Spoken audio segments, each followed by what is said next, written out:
is my light. Your word is my light. I will follow. I will follow. Your word is my light. Your word is my light. Lead me on.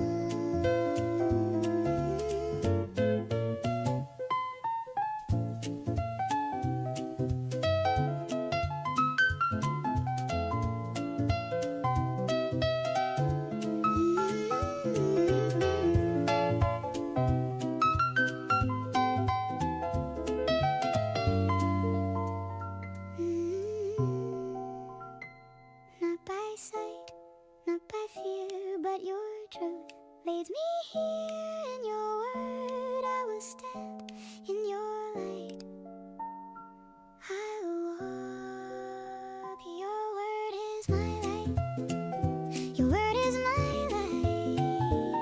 I will follow.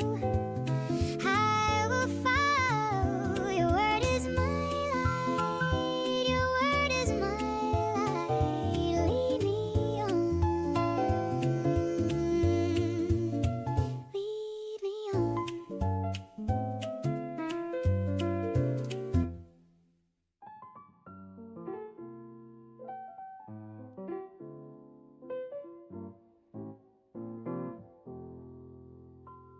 Be still now and know I am God. I am here in the quiet, in the calm. You can rest, you can breathe. Be still this morning. Be still this morning. I am here. I am here. Be still this morning. Be still this morning. And know before the noise, before the rush, let your heart become still. I remain all the same. You are safe with me here. Be still this morning. Be still this morning. I am here. I am here. Be still this morning. Be still this morning. And know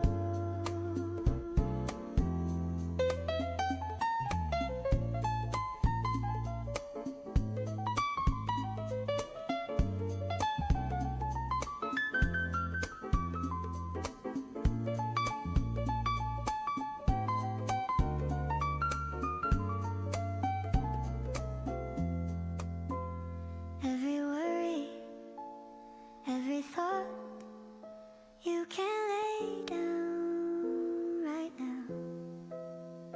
In the silence you will find I was here all along. Be still this morning. Be still this morning. I am here.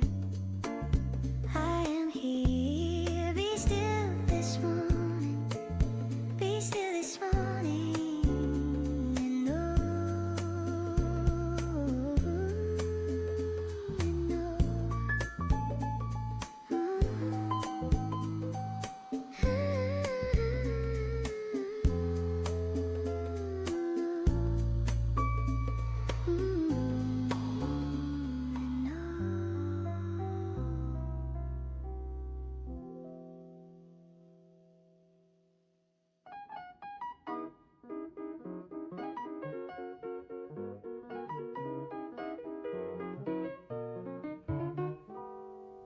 Meet me early with your love, morning mercy from above.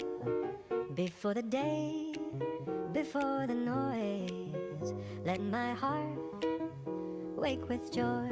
Your love meets me early. Your love meets me early. Every morning, every morning. Your love meets me early. Your love meets me early. I am renewed, renewed. Soft sunlight through the room. Quiet grace filling me.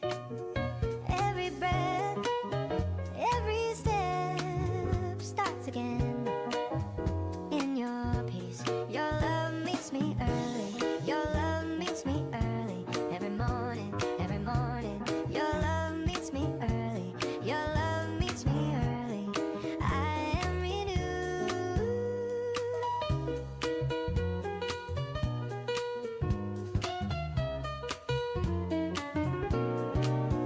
You are faithful, day by day, always near, always true. In the morning, I will rest in the love I find in you. Your love meets me early. Your love meets me early. Every morning, your love meets me early. Your love meets me early. I am renewed. I am renewed. Just give us some nice basic little shapes to work with.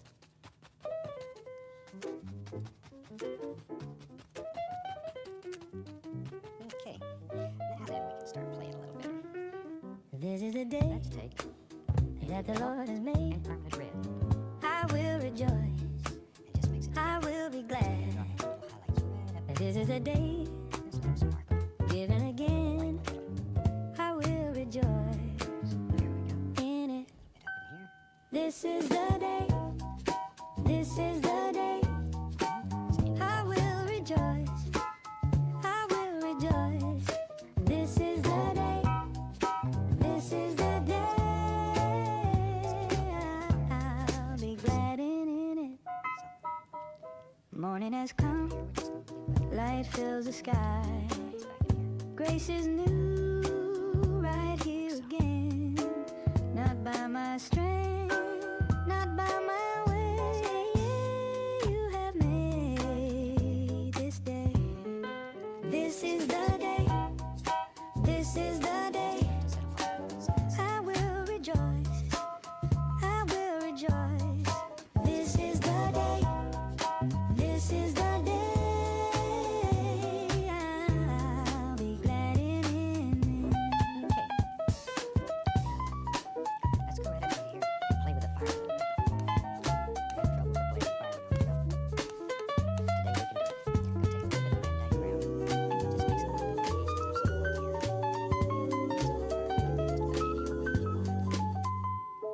There. Every step, And then let's every put breath some brown there. you have given this moment. Here I stand, here I sing. You are good always. This is the day. This is the day.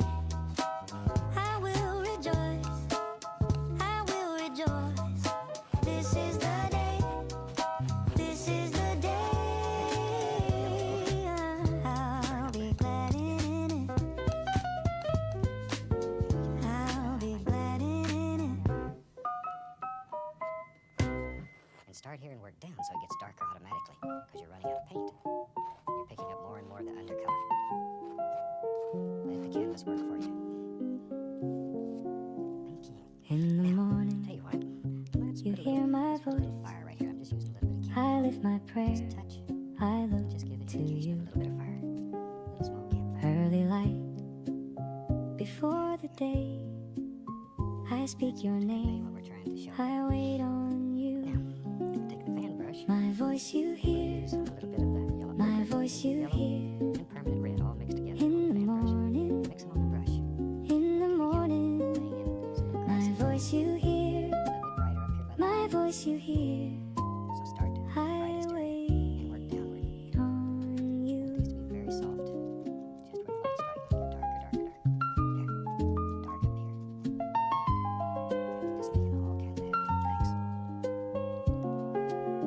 Before the noise, before the rush, I turn my heart back to you. There's one that comes way down. In the still, in the quiet, you are near. You receive my voice, you hear. My voice, you hear. Okay. In the morning, voice you hear, my voice you hear. I wait on you. I know what we should do. Maybe this is a little lake out here. You know, if you're gonna build a little campfire, you need to have water close by. So with the little cat yellow on the large brush, go right here, touch, pull straight down. Okay, just a little touch, pull straight down. It's gonna pick up the crimson that's underneath and turn a beautiful reddish color. Work from the lightest area, which would be directly into the fire, out. Every word, That way, automatically, as you go away from the every fire, breath, it gets darker and darker. you are Very gently come across. listening, you are Very here. gently. Don't want to kill all these nice little I things will that you put trust, in. Just make them. I will stand through this day Okay. Now, maybe with there's you. a little projection that comes right out through here. My voice you hear, A bit more of the brown. my voice you hear. In the morning, Drop a in the morning, my voice you hear, my voice you hear. little fan brush. I yellow, touch wait it, on you. You just drop in some little grassy things that grow on down this hill. There. I think I mentioned it earlier, but in case you missed it, if you have questions or comments or something we can help you with, please feel free to drop us a line. We'd like to know what you want. We'd like to know what you want in future series, what type of things interest you. A lot of the paintings in this series have come from letters In the that morning, people have wrote and told us what they I wanted will to see. sing Okay, let me of grab a big your brush love here. over Let's play a little me. bit. You have been my refuge. Okay. You have stayed close to me. I will sing I want to in undo all the this. morning It's too bright. So with the of large your brush, love. very gently, I'm just Of going your to begin love. blending. Very I gently. will sing Just let it barely touch. in the morning. Very quiet. You are good. Because you wouldn't see all this much bright if it's dark. Fades So away. we just want to subdue it here. Still your grace Subdued it. remains here every day. Very quietly. Just You breathe. are near every step you As you know, when you have the little campfire out there at night, things they almost look unreal. the morning You get all kinds of weird colors and shapes. They're beautiful. of your love. I will sing There we go. in the morning. You are good. Clean up that reflection there a little bit. I'm going to take a tiny bit of the yellow and put a little bit of reflection into this little projection right here. Pull it straight down. Just come across. Like so. Okay. But you see how quiet that makes it look. It's very, very quiet. Let's go right up in here, and maybe there's a great big tree right here. Right here. Fills my heart Big son of a gun. He just goes all the way off the canvas. once again. There we are. Faithful. Oh my God! And you can make your tree as big or as small as you want him. Every day. I will Okay, just straight Van Dyke brown. the morning of your love. There we go. Of your Big, strong tree. I will sing in the morning. I love to paint trees. They're one of the most fantastic things in nature to me. You are Give him a little arm or a limb up here, the Lord is my light. like so. The Lord is my Now we can take a little bit of permanent red in the morning. and sort of highlight this tree. My This permanent red with a little burn umber in it. my strength. The Lord is And we my can lay some song. highlights on here. I won't fear. Just where you think the light from the fire would strike the tree. Use your imagination. Let your heart take you wherever you want to go. There we are. Maybe a little highlight play on this limb up here. Okay. Now, maybe there's an old fella sitting out here warming his foots next to the fire. Maybe we'll have a cowboy out here. We'll put him a hat on. So we just start right here with a little edge of the knife and just sort of come around. We can just see part of him. He's leaning up against a tree. There's his the brim of his hat, the little top of his hat. And at home, when you have unlimited time, you can take a lot more time and effort with this and really go into some detail. Maybe he's sort of slumped over and there's his shoulder coming down. And maybe there's an arm.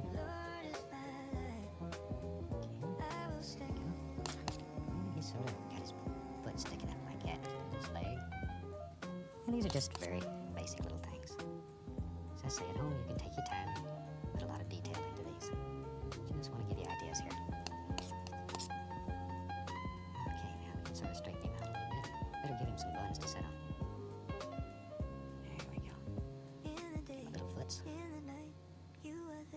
maybe his hand's just resting on his knee. No more fear, no more doubt. You are here all the time. See, I should have put him in before I put the highlights on the tree. I've messed my highlights up. But that's easy. We'll just go back and drop our highlights right back in. There we are. So the tree stands away from the guy a little bit.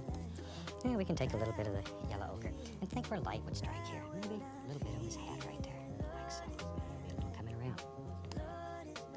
Just a little right there. Maybe a little bit across the top of the shoulder. You know, I got to tell a little story here. We have a lot of requests that have came in wanting portraits. And years ago, I studied with a super painter and studied portraits for, maybe a year and a half, 2 years. And he became a very dear friend. And he took me aside one night and he says, Bob, he says, I've got to tell you the truth. He said, I want you to go and paint bushes and trees because that's where your heart is and give up portraits. So that's why I'm here. There we go. And just maybe a little highlight bouncing across there. A little bit on his knee. That really is a true story, too. He really did tell me I should give up portraits. It takes a special knack. You know, we talk about that sometime, about talent. What is talent? Talent is nothing more than a pursued interest. In other words, things that you're interested in, you'll spend a lot more time working at than something you're not interested in. So that's all talent is. It's if you're willing to practice and spend the time to perfect something. Okay. Now then, let me clean up the brush a little bit. And there we go. We can just soften all this, just very gently. Very gently.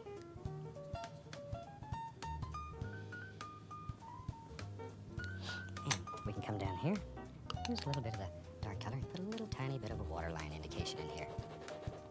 Just a small amount. This is really a fun little painting. It should give you a lot of ideas for a lot of crazy things that you can do. And they should make you happy. We really want painting to make you happy. That's what it's all about.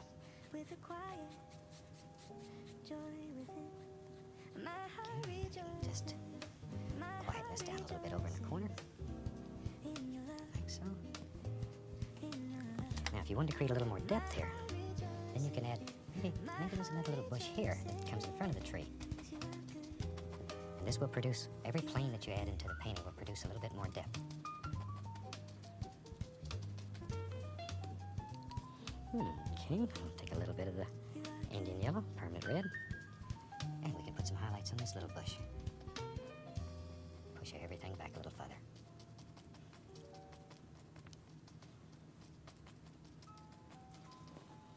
Okay, I think we're about to get this one fixed up. We might put a few little leaves right up here, just to show that this one goes into a nice big tree. A little bit of the color. Indian yellow, permanent red. And just drop it in. Now, if you really want to have some fun, you could take the liner brush with a little bit of thin color on it and sort of go over some of these little logs here to make them stand out just a little more, because there'd be a lot of light hitting these. And we can fix them up a little. Always wants an indication that there's no fella sitting out here warming his foots. There we go. All right. Looks sort of like an old guy out here just silhouetted against the campfire. And I think this one's about ready for a signature. So let's put a signature right about here. And there comes a time when you can just absolutely piddle a painting to death. See, there we are. We have that one all signed. Now, next week, I want to show you a fantastic little painting that I think will just tickle you to death. So have your canvas set up. We'll be doing a white canvas. I think that you'll really enjoy it. And, you know, talk for just a second. We would really like to hear from you and know what type of paintings that you would like to see in the future. So drop us a line in care of WIPB, Muncie, Indiana, and we'll be glad to answer any question, and we'll try to put together shows that supply you with the type paintings that you want to see. We also would like to someday put together a show where we bring on guest artists from all over the country and let them show you a multitude of different effects that you can try, that you can enjoy, that do good things to your heart. So, we're looking forward to doing this for you. Anything else that you would like to see. On behalf of all of us here at the station, we'd like to wish each and every one of you happy painting. We hope you have a super day. God bless. Take care. Bye-bye.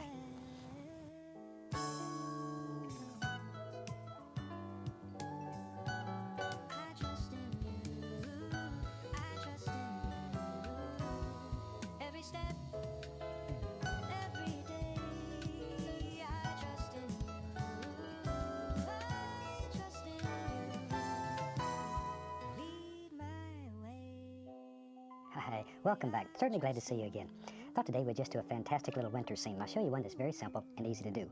But first, let's start out and have run all the colors across the screen that you need to paint along with us. While they're doing that, let me tell you what I've got done up here. I have my standard old pre-stretched double prime canvas, and I've just applied a very thin, even coat of liquid white. So it's totally wet and slick, and it's all ready to go. So let's just do a fantastic little painting together. Thought today we'd just do something that's got a lot of blues in it. So I'm gonna start with a little phthalo blue. I'm gonna reach right up here, grab a little bit of the midnight black, and maybe a tiny, tiny amount of phthalo green, just to change the flavor a little bit. Not much green, not much green. I still want it to be blue, but a little phthalo green sometime will just, makes it pretty. Let's go right up here. And let's start in here. Just using little crisscross strokes, let's just begin putting in a happy little sky. And we're just using crisscross strokes, little X's, like that. Just like so. And we allow the paint to blend with the liquid white that's already on the canvas. If you were trying to do this on a dry canvas, all you'd get was streaks. But because this is wet, it blends continually. It's always blending. It's very pretty. Makes your life easy. There. Isn't it a pretty color with just that little tiny touch of phthalo green in it? But once again, be very careful. All you need is the tiniest, tiniest little touch. Tiniest little touch. And we just blend it a little bit. Like so. But I would like for it to be darker on the edges than it is in the center. That way it sort of leads your eye into the center of the painting. There. I'll tell you what, let's do that again. What the heck? What the heck? We'll take some black, some phthalo blue, least little touch of the phthalo green. Least little touch. Just enough to flavor it. All right. And let's do the same thing down here. What the heck? That was so much fun. Let's just do the entire canvas that way. There. Still making the little crisscross strokes, little X's. Like that. There. All right. A little more of the color. Maybe we can sort of just bring it all together that way. Maybe we'll do like a little vignette today, since I painted the whole canvas.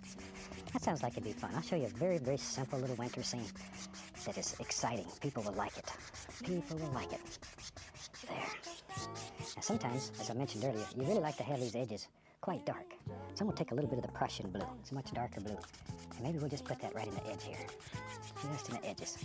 And put a little bit in all four corners. All four corners. There we go.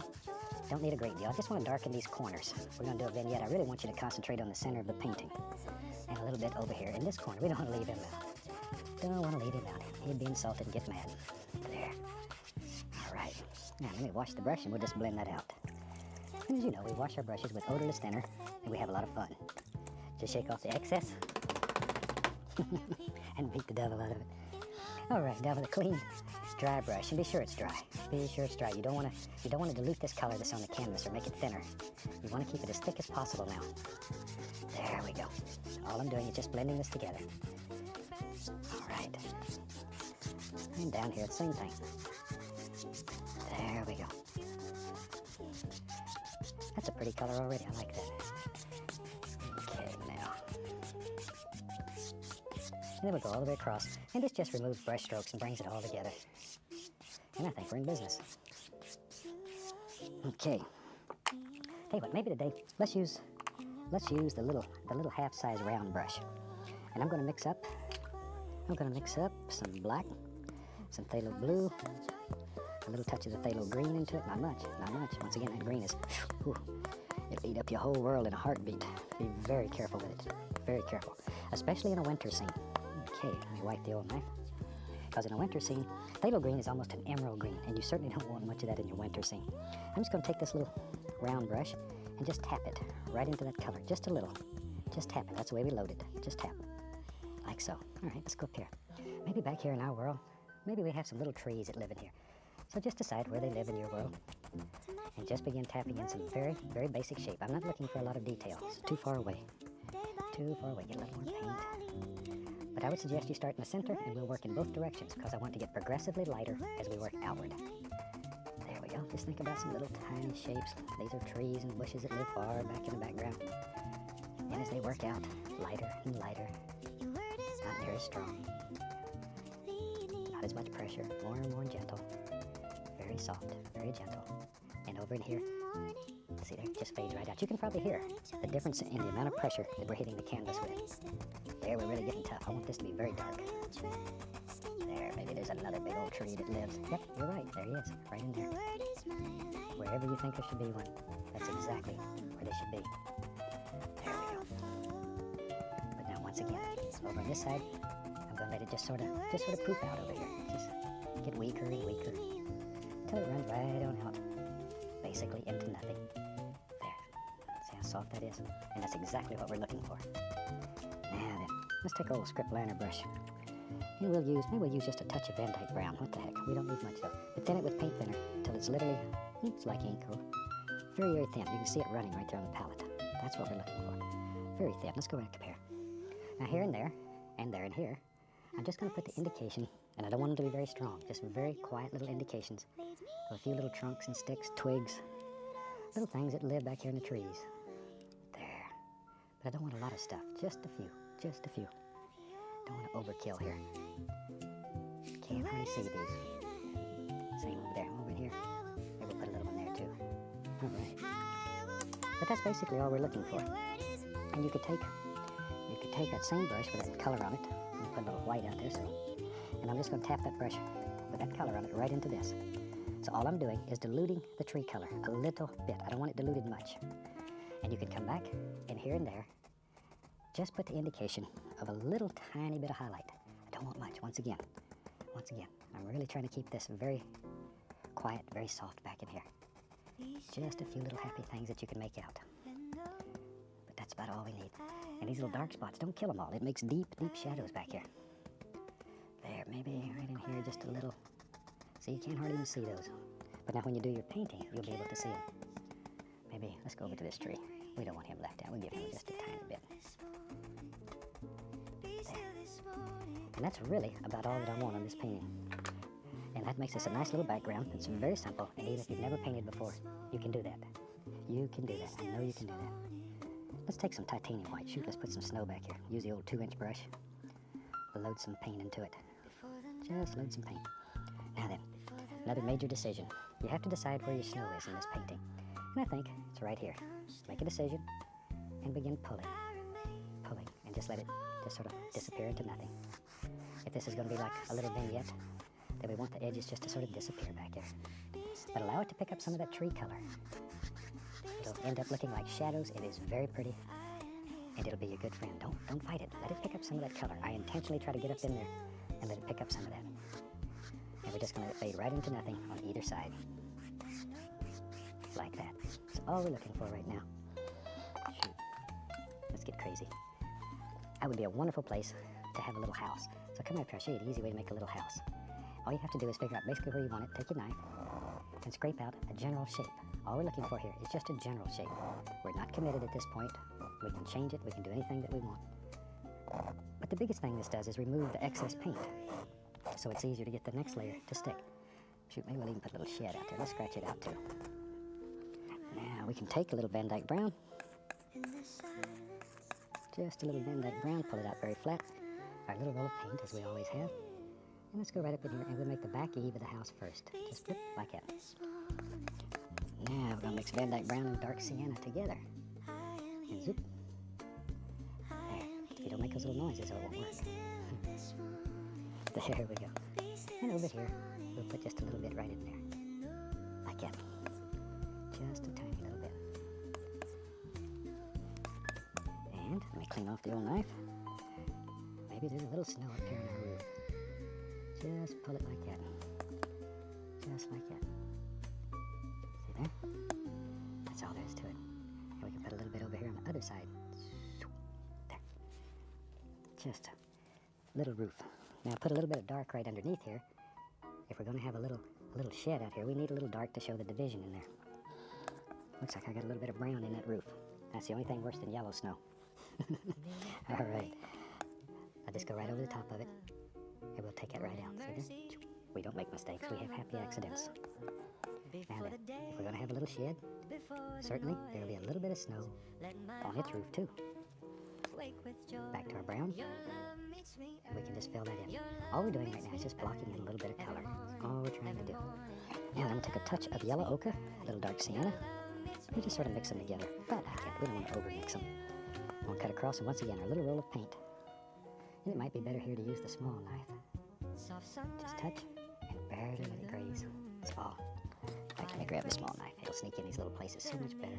Like that. Now, I'm going to darken that color. It's the same color, just darker. And put a little bit over there. And back to our Van Dyke brown. Let's just make the indication of small boards in here just by touching a little bit of brown to it. Makes it look very old, very weathered. You know, like me. There. Then we come back with our knife, decide where everything is, and we just do what I call the caminectomy. And you can work out your perspective and bring it all together. That easy. There. And back to our brush that has the titanium white on it. This is just a 2-inch brush loaded with a little bit of titanium white on it. And we can come back in here now and just begin putting in some little things like that. Just cover up anything that we don't want. Shoot, you know what? I didn't put a door in there. We got that fella trapped in there, so let's give him a door. He may want to get out and see what's happening in his world. There. Give him a door. Take a little light color and sort of outline it so it stands out. There. Now he can get out. We had him locked in the house. Had him locked in there. And a little bit more of the snow right in there. Okay. Now, let's take, I get a lot of letters that say I never put chimneys on my little cabin, so let's put a little chimney right there. You just use the small edge of the knife and a little brown and give him a little chimney. I don't want him to freeze to death either. We locked him in there. Least we can do is give him a chimney. There. We'll take a little titanium white and just touch it and let it slide. Just let it break right across there. Just let it slide. See there? Not much though, just a little. And let it break. But it's important that it break. I just want it to look like little things laying back in there. There we go. Now, I'm just going to keep bringing snow on out here. Something maybe like that. And maybe this fella built his little cabin. Maybe there was a little pond right there. Let's go back to our original color. That was black, phthalo blue, and a touch of phthalo green. Just a touch. If we're going to have maybe a little pond, decide where it's at. Just touch the canvas and pull downward. Straight down. Straight down. There. See, that's all you have to do. You make a decision, and you can have a pond or a lake, or you can even have a river, anywhere you want it, just like this. On this piece of canvas, you have total and absolute control, absolute power. Scary to have this much power.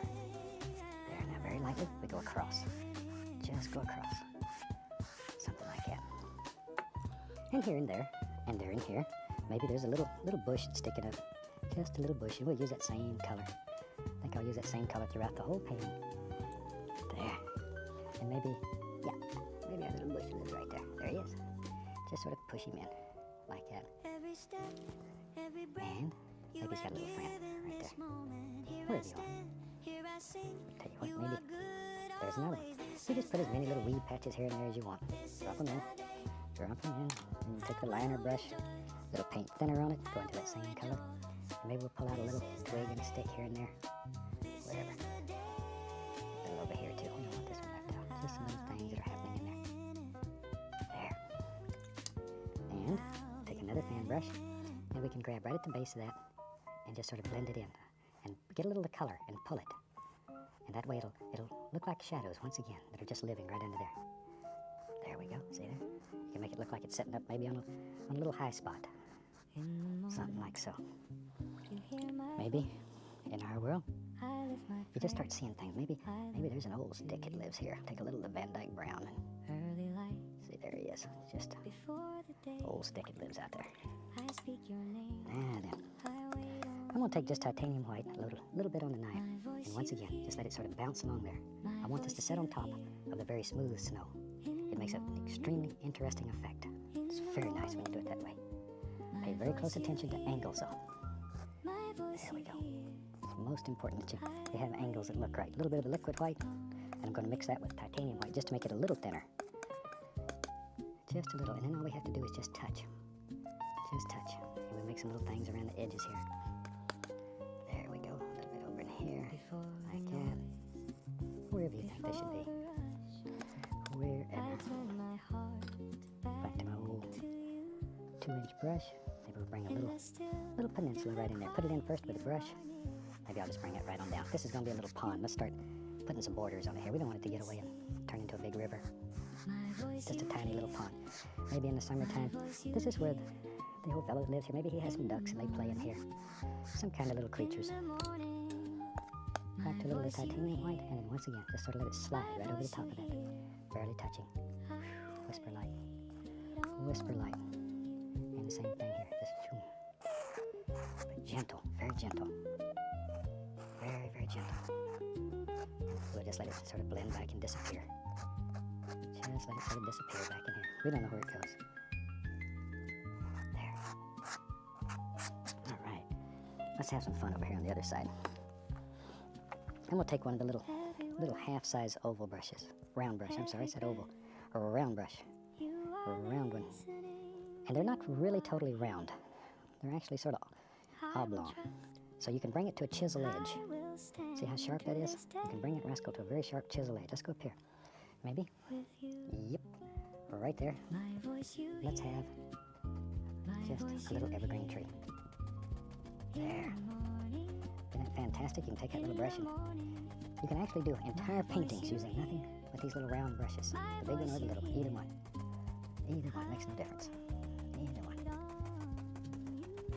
Tell you what, maybe there's a nice land mass that lives right here. Just goes right on out. Something like it. I don't know. Wherever you think it should be. All right. Now, I'm just going to take that same color and go through a little bit of white, just to lighten it, just like we did with the little trees back in the back. And here and there, with the indication of a few little highlights. I don't want many, because I don't want to lose this darkness here. Don't want to lose that. And very quickly it'll go away and leave you. There. Wash off the old brush. This one's not as much fun to wash as the big one, though, because it doesn't splatter all over. Though it does pretty good. It does pretty good. And today, I'm going to take some of the liquid clear and put out. Liquid clear. And to that, I'm going to add just titanium white. I'm going to mix it until it's very thin.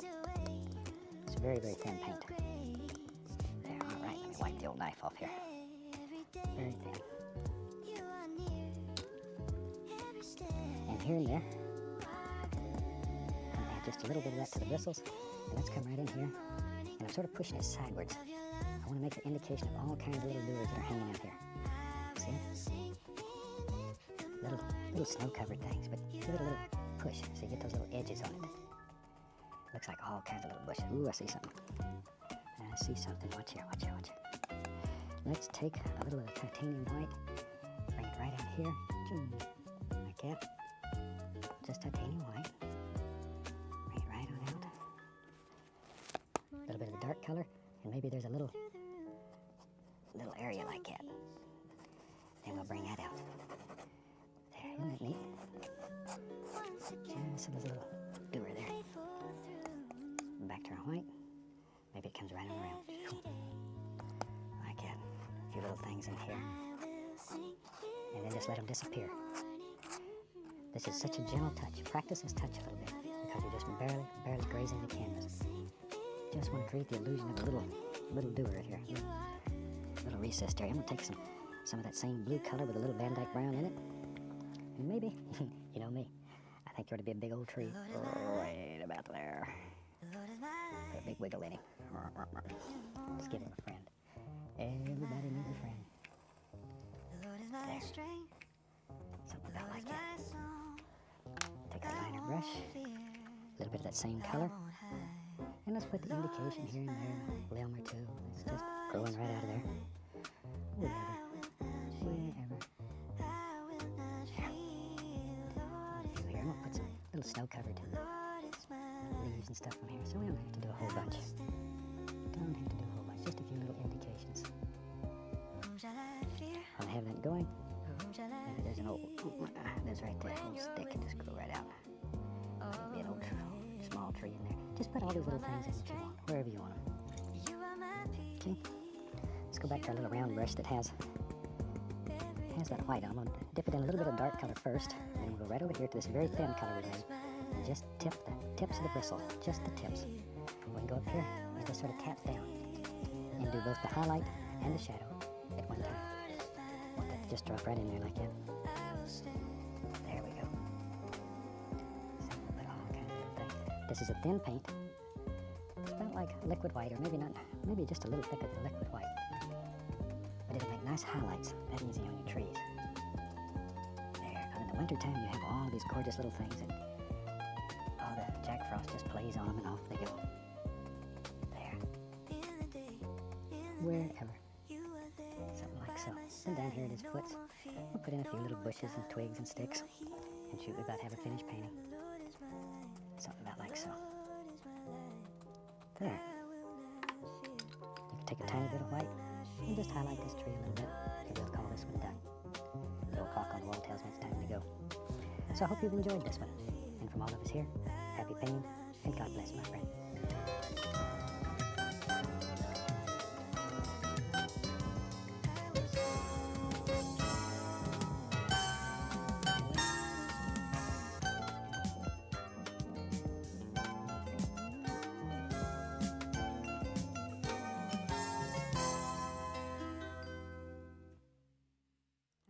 Welcome back. Certainly glad you could join us today. I thought today we'd just do a fun little painting. So let's start out and run all the colors across the screen that you need to paint along with us. And they'll come across right about there. Okay, I've got my standard old pre-stretched canvas up here, and I've covered the entire thing with a little bit of liquid white, and it's all wet and slick and it's ready to go. So, shoot, let's just have a good time today. Today let's get a little crazy. Let's have fun with color. I think I'll do a little winter type scene. Maybe we'll use some alizarin crimson, and here we are. Go right down here and take a little bit of the yellow ochre. Just alizarin crimson and yellow ochre. You can just mix them on the brush. Just mix them on the brush. And let's go up in here. And let's just dance in a little sky. As I say, it's such a fantastic day here. I thought we'd just do maybe just a fun little painting. And we'll use our artist license today. And that comes with your first tube of paint. And it says you can do anything on this canvas that you want to do. And today, I just want to make a happy little painting. Maybe we'll make a little winter scene. We have some nice colors in winter. There. Maybe something about like that. Don't want it to come down too far. There we go. Isn't that a beautiful little color? It's sort of a peach color maybe. It's very, very pretty and very striking. It's a warm color that people will like. And sometimes winter scenes can get so cold that they're almost unpleasant. So this is a way of warming it up. I'm going to take a little more of that crimson, a little more of the yellow ochre. A little yellow ochre. I'm going to be right back. Get a little bit of the dark sienna. Just mix them together. Yellow ochre, dark sienna, alizarin crimson. Let's go up here. Now maybe, let's really get crazy. Let's just take the corner of this big old brush. And you can use a fan brush or the 1-inch brush if you want to. I've got this one going and it's dirty, so why not use it? There. Maybe we'll just put a happy little cloud indication back here somewhere. Just do that. Color. We'll just sort of let this thing float around, have fun here. Maybe there's some little stringy ones over here. Wherever you want them. Just wherever. Okay, let me get another brush. I have several of each brush going here, so I don't have to spend all my time cleaning brushes.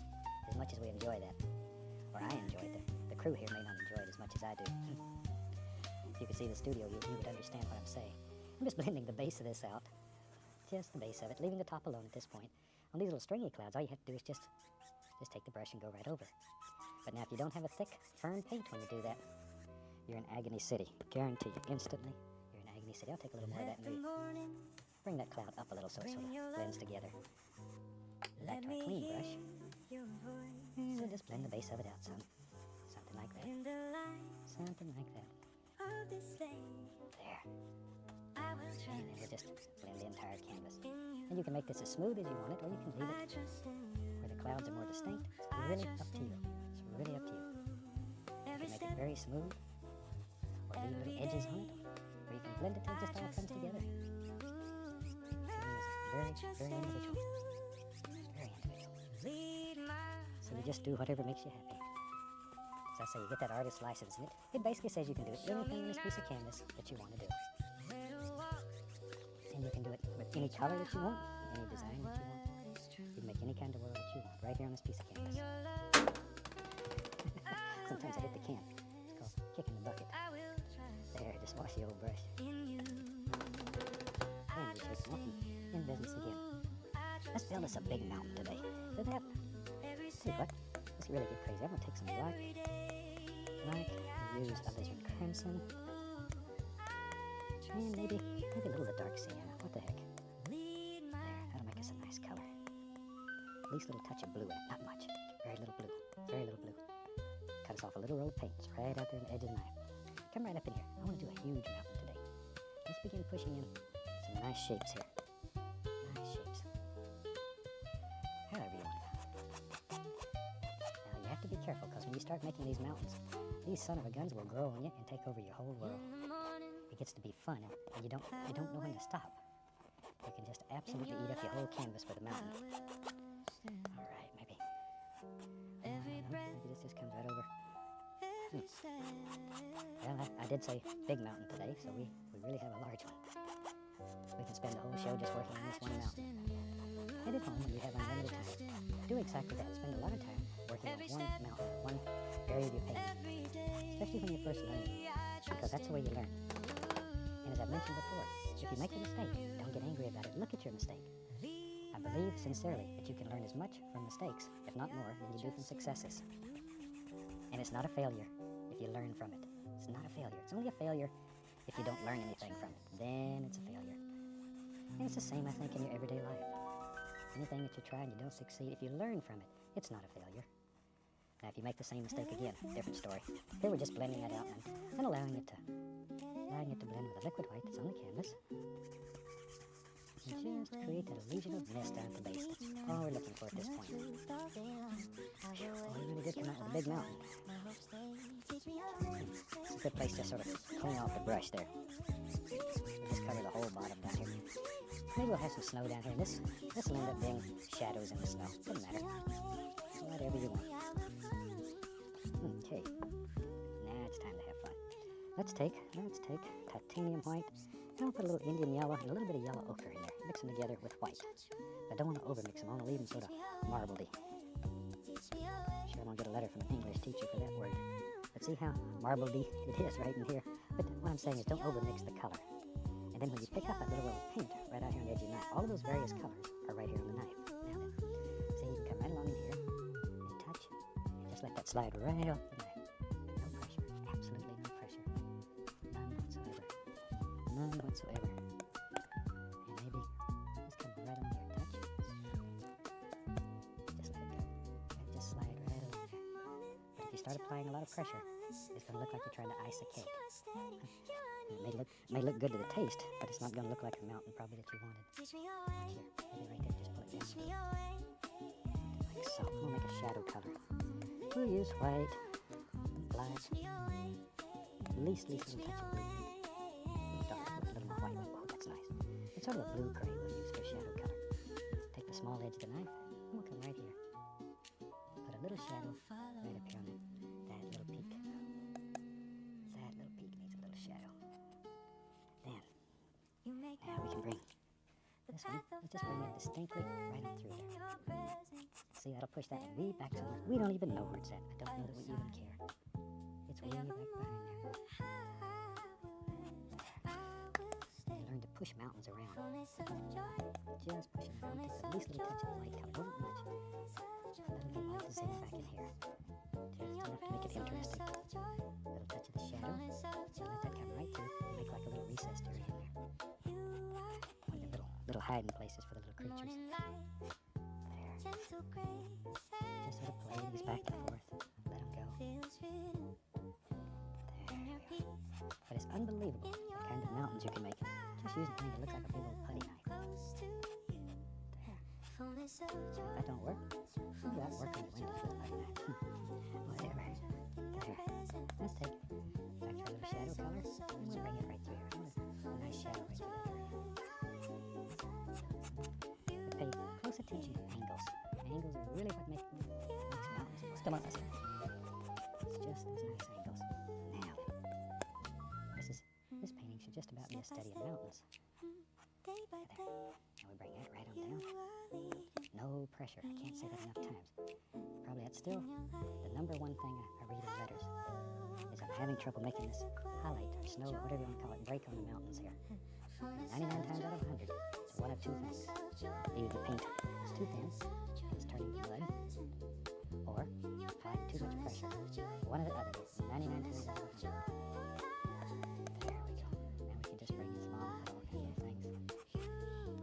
shadow color. Grab that. Again, putting in just the indication of some beautiful little shadows back in here. There we are. Just let it flow right on down. Something like so. Your word is a And light maybe a to little bit my back in feet. here. Just a Your little word bit. is a light to my path. There we are. Step Another by tiny step, shadow. day by And that one day. comes distinctly through. You See that? Push are that one back. leading my way. Your word is my Maybe a light. little dark color here and there. Your word is my light. Just to brighten it. I will follow. Believe it or not, that dark though will make it jump out at you. But don't overdo. Don't overkill. Your word is It's like so many other things. It gets feeling good and you Your don't know word when to is stop. my light. I have that trouble all Lead the time. me on. Get carried away. And it's easy to get carried away when it starts In working the well. morning, in the day, Now let's play through some the games. Let's have some choices fun. I will make. We'll take a little 2-inch Every brush. step, Create the illusion of a little mist right here at the I base of will this. trust in And your blend upward. word. Just Your tap. word is my Yes. light. Blend it upward. Your word is my That light. removes the tap marks, blends it all I together. will follow. Makes it very soft and very nice. I will follow. Your word is my light. Now, Your word is let's my take light. same color. But because we've misted that, then you can bring maybe another projection right off this direction. There we go. Just let that go right over and maybe just like that. There we go. That's what we need. And you just begin seeing these things in your mouth. There it is. Just start working on it. Let it go. See what happens. Mix up a little more shadow color here. A little touch of the blue in it. Just ran out. By sight, not by fear, but your truth leads me here. Okay. In your word, Like off the old knife. We're back in business again. in your light. I And walk.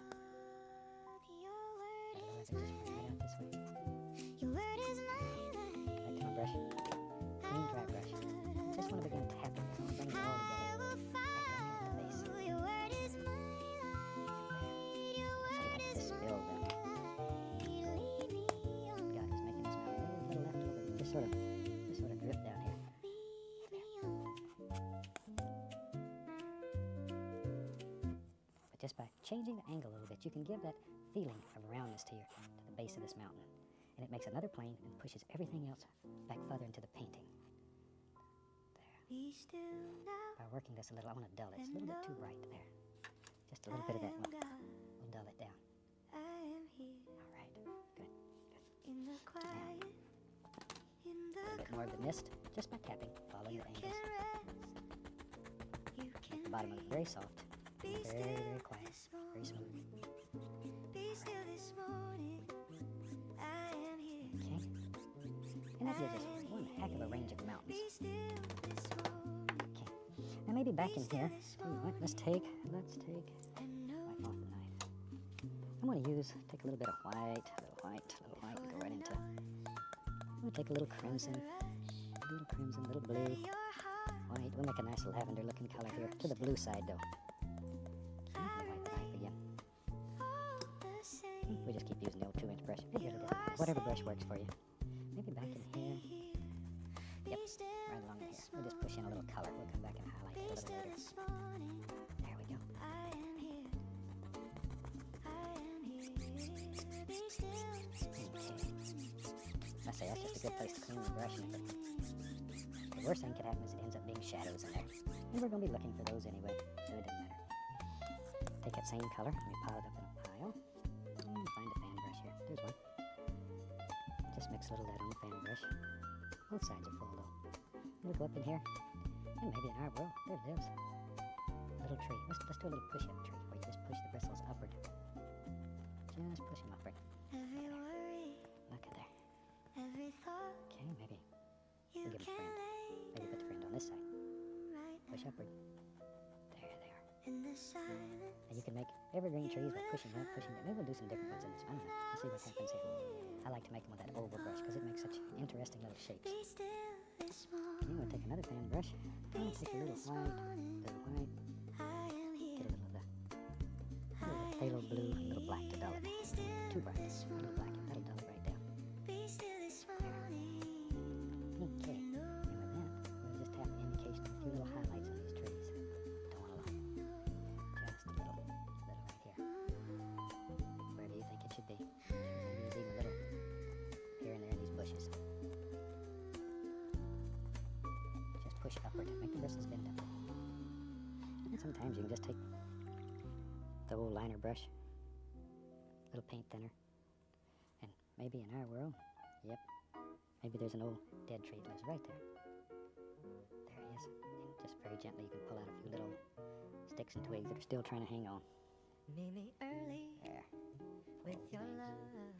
I just had a hard life. Morning mercy But that from easy, we can put in above. the indication of a little tree that before the day, passed away.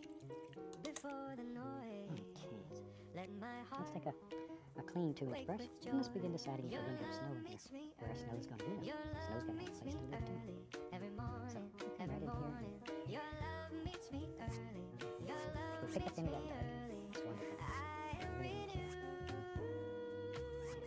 Okay, just lay a little bit of that in. And this is one of the easiest things to do in this method of painting, is putting snow in. But you need a little darker color underneath, Quiet grace so it shows. filling me. Okay? Every breath, every tell you step what, let's get crazy. starts again. Let me clean the spot off to work here. Your love meets me early. Clean off the Your spot. love meets me Let's take early. Every black, morning, alizarin crimson, your and love a little touch of phthalo blue. Not much. Very little blue. Mostly black and alizarin crimson. I am renewed. Very, very little of the phthalo. Don't want this to get too lavender on us. Now then, let's use a fan brush. Okay, with the fan You brush, are I faithful just want to make a center for a day tree. by day, Get brave. This is your bravery test. always Another. true. Right there, smaller. In the morning, Too slow. I will rest. I want to use this oval brush anyway. Let's try it. And the I oval brush is find in you easy to identify because it has a black handle. All the rest of our brushes have white handles. It's easy to identify. every morning, every Take morning. that oval brush Your and love use meets trees. me early. Your love Another meets thing me those little evergreens early. is just I am renewed. I am that's all there is to it with this brush, though. renewed. Makes all those beautiful little things. This big. I gotta show you one of my babies. I like to show you creatures all the time. And recently, I went out to see the bird lady in Orlando who lives close to me, Ann Young, who's a super, super lady. And she let me play with Danielle here. He's a little fish crow, little Florida fish crow. And he's one of the most precious little things you have ever seen. I will be glad. And Daniel and I spent, well, I don't know, we probably spent several hours together because he's hungry continually. Little rascal. I will rejoice. He could eat you out of house and home in a minute. Look at the size of the mouth on that character. This is the day. But he is absolutely This precious. is the day. There. I will Anne has all rejoice. kinds of birds over there. I She will takes care of songbirds that have been orphaned and injured and all. She releases a couple thousand birds a year, if you can believe that. She raises these things and releases that many. Uh-oh, had a slip there. Morning has come. Light fills the sky. The only thing I was doing when you was watching Daniel there was just putting in a few little bits on this old tree here. Not by my That's all. strength, not by my There. way. Tell you what, just to balance this up a little. Let's do one over here too. You know me, I like them old big trees. This is the day. Maybe this one goes. Or just take a look back and see where it looks good. I will rejoice. There he is. He just runs right off the I top. will rejoice. Hangs out right here. Literally hangs out right here. This is the day. There he goes. Right. And this will sort of bring the painting all together. But I like these hanging downs that you see underneath these limbs. And in this series, I've used this brush quite a bit because I just like to make trees with it. In some of the other series, we showed you how to use the 2-inch brush and the 1-inch brush and all of those. Maybe it'll come right on down. Somewhere about in there. Wherever. Every step, Doesn't matter. It's up to you. every breath you Up to have you. given this moment. And maybe Here I stand, got another here I oval brush sing. here. You are Take a little bit of good blue always. and This white, is and a the little brown day. light to dull it. And This this will is go the right here. day. Just want to put a few little I will indications of some rejoice. cool highlights on that. I will Cool, I mean, rejoice. blue is a very cool color. This is the day. Whether you're oranges and reds and yellows This or warm is the colors, day. hot colors. I'll be glad in it. And this one here, tell you what, let me wash the old brush. I'll be We'll wash the glad old brush. in it. Shake it off. And just beat the devil out of it. That's the fun part of all this. Now then, let's come right in here. Oops, better mix up a little color. Take some white, a little yellow ochre, put a little alizarin crimson in it, just to warm it up. In the morning, That's nice. you That hear is my nice. That looks good enough to eat. I lift my Now. prayer. I look Let's load this oval brush with a little bit of this color. early And let's light go right up in here. And maybe this one before is a the little bit day. brighter. Maybe it's I in speak more red. your Maybe it's a name. little brighter. I wait on There we are. you. And begin My painting about voice shape you and form of the hear, tree. my voice There you we are. hear in the morning, Isn't that neat? The way that little in brush the just morning. drops them in. My voice you And Elton hear, tells us our light's coming from the right. my voice you hear. So we'll just put a little of that on. Then we'll dip the brush into liquid clear. Liquid clear to really thin the paint down. And also when it dries, there'll be a little sheen to it. It'll shine and it looks like highlights.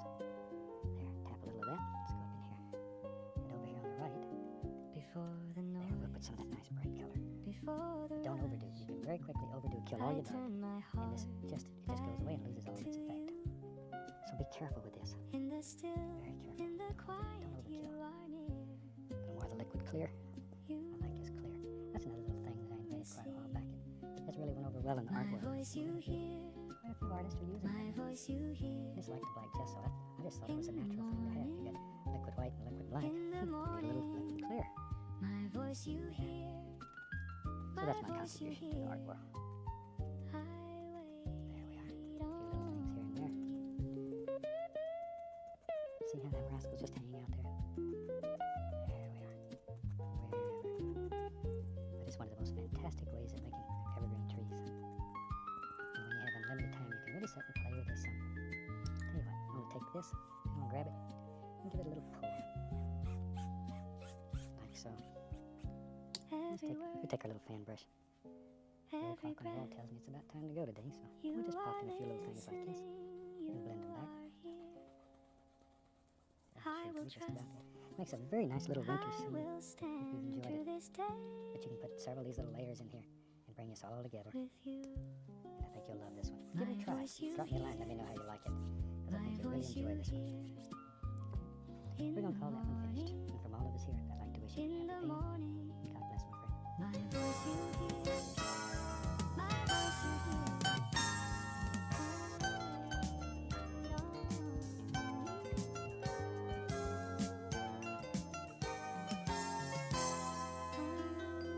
Hi, welcome back. Certainly glad to see you today. This is the last show of the 20th series, so I'm very, very glad you're with us.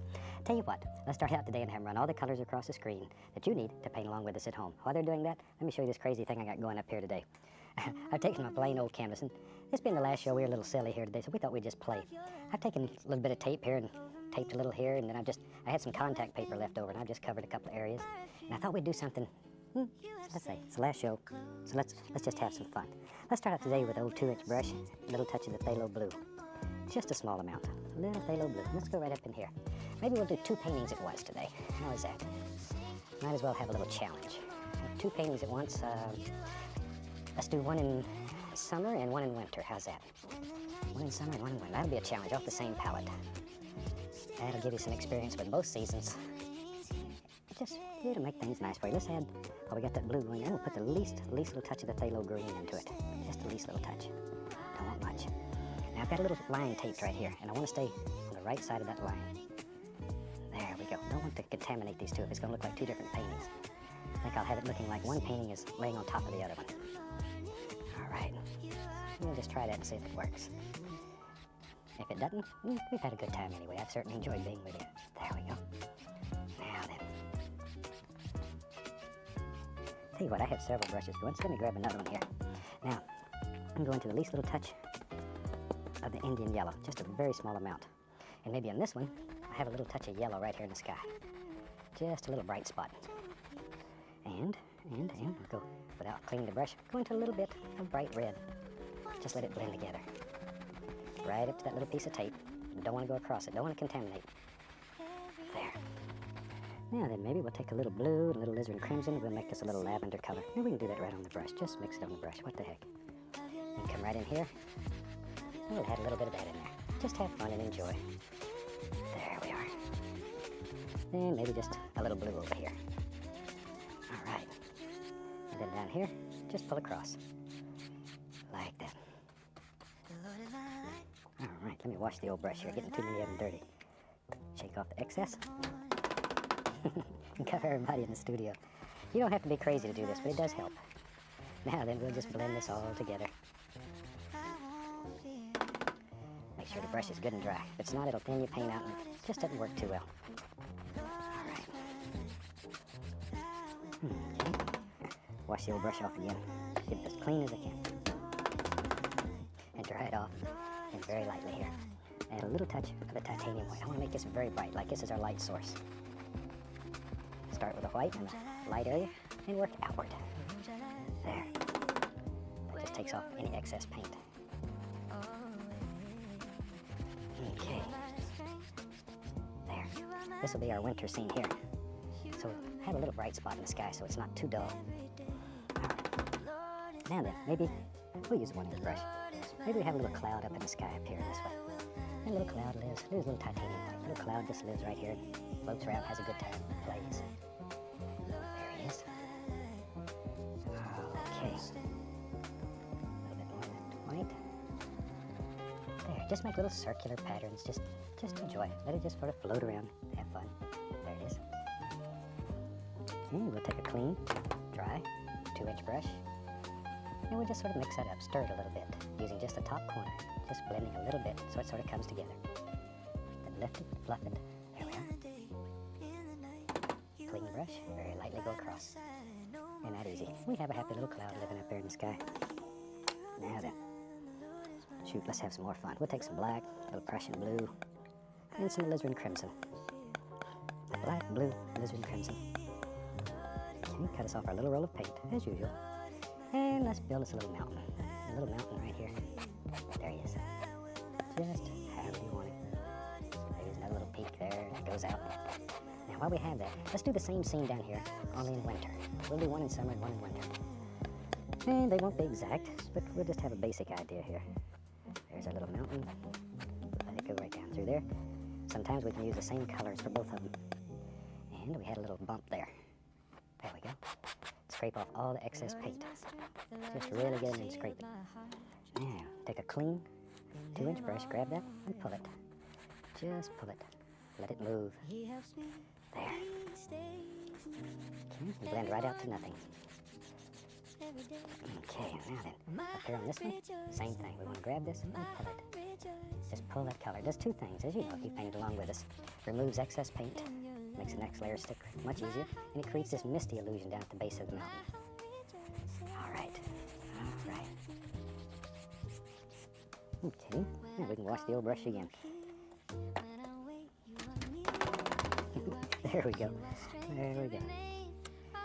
Now then, I bet they'll be glad here this is the last show of the series. It'll probably take them a week to clean the studio up. Let's see, let's take some white, some midnight black, maybe the least little touch of dark sienna into it. There. Leave it marbled like that. Don't overmix it. Then cut across in our little roll of paint. And let's go up here on this little mountain. And let's just put in some nice little highlights up there. Barely touching the canvas. Barely touch. Whisper light. Whisper light.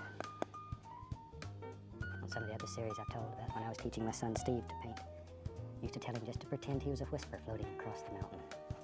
And it certainly must have worked. That little son of a gun can outpaint me now. Whew. Don't tell him I said that.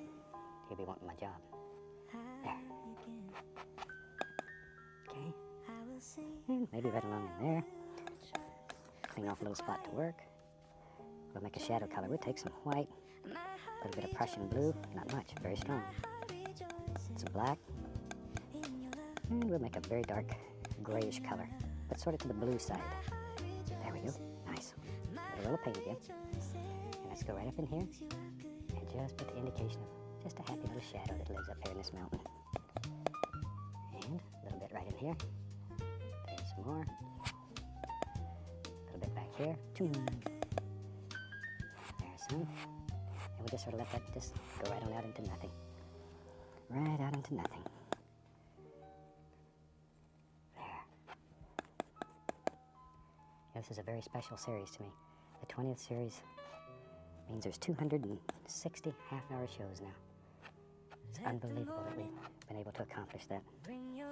And it's not something you do alone. There's a lot of very special people that have worked very hard to make this come together and to bring you these shows. There's Walt and Annette, my partners. They're always there. They always are very supportive, and I appreciate all of their efforts. And I'd like to publicly say thank you to both of them. Very special to me. And my wife, Jane. She hangs in there. It's hard to live with a crazy old painter, I'll tell you that. All right. These people are very special to me. I'm going to just take an old 2-inch brush here and tap a little. Lift it up, blend it, like so. A little bit over here. There we go. We'll just sort of let it just go right into nothing. Something like that. I'll put a little more on the top, but I don't care for the top. There, like that better. Just break it up a little. Down here in this one, let's take some white. A little bit of the bright red in it. Not much, just a little. Just a little. Now this one, since it's winter, let's just use white, a little bit of bright red. Put that little rascal right in there. Shoom. There you go. Little touch back here, like that. And we'll use a little Prussian blue and white for a shadow. Come right in here, drop it in. All right. See, there's the same basic idea, just using a different color. Then if you want to do the same thing we done up here by putting some little doers here and there, some little ridges and everything, you can drop those in too. There. Yeah, as I say, it's hard to believe there's 260 shows. Son of a gun. It's almost unreal. Unreal. And if you hadn't got to see all of them and you would like to, of course I'm just assuming that you'd like to, give your station a call. Let them know. It's important that they know that you want to see them. And if you want to see them, as I say, just give them a call. The shows are certainly available to them. There we are. Okay, maybe I'll put a little touch of shadow right there behind that little peak. Gotta have one there too. Now then, let's just take, we'll take a little sap green, a little dark sienna, grab some white here, whatever color we got. Whatever. Okay, there we are. Making sort of a greenish color. Let's go right up here in this top one. Maybe there's a little footy hill that lives right back here. We'll just do a very basic little painting today. Very simple. Very simple. This is a good one for you just to practice and have fun with. Don't want it to get too complicated. Not if we have to do two of them especially. There. Touch. Pull straight down. Straight down. We'll just turn that right into some reflections. Get a clean brush. Nice clean brush. Pull it down. And go across. And we have instant reflections. That easy. That easy. We'll take a little liquid white on the knife. Put it on the palette, pull it out very flat, cut across, then we'll just take the knife and literally cut in a little water line here. Just cut it in. There. Okay, a little touch more there. And we can see a little ripple here and there. All right, now then, let's come down here in this bottom one. For that, I'm going to take a little touch of the lavender into a little white. Same lavender we made the mountain out of. Into a little white. And we'll make us a little footy hill on this one. Just a little tiny foothill. There. Okay, there it comes. Right there. Same thing though. Pull down to create that reflection. And go gently across. Gently across back to our liquid white. And we can use that just to cut us in a little water line. Okay, now sometimes it's neat. We take a 1-inch brush. If you want to make this look like little distant trees, we'll start up here at the top. And grab it and just lift upward. Little tiny short strokes. Work in layers. It'll create that illusion of little distant trees that are far, far away. Clean the brush a little bit. We can do the same thing down here in this winter one. No difference. Now then, time to really have some fun. Tell you what, let's do. Clear off the space to work here. I get carried away. As big as this palette is, I fill it up with a lot of garbage. Take some black, some Prussian blue. We'll put some alizarin crimson in there, like that. Okay, let me clean off the old knife. Let's make us some little evergreen trees. Grab a fan brush, fill the brush full of color, just a lot of color, both sides. Let's do the ones down here in the winter scene first. And we'll have a nice little evergreen that's right here, or a big evergreen. Shoot, that rascal got big on us. But notice in the winter one, I use no green. Because if we're going to have snow down here, the only thing worse than yellow snow is green snow. So we're not going to use any green in these trees. There we go. I'll have a little frame there. Tell you what, let's have a third one. I like little trees. Maybe this one sort of got a little crook in it. This is a crooked tree. There. Now then.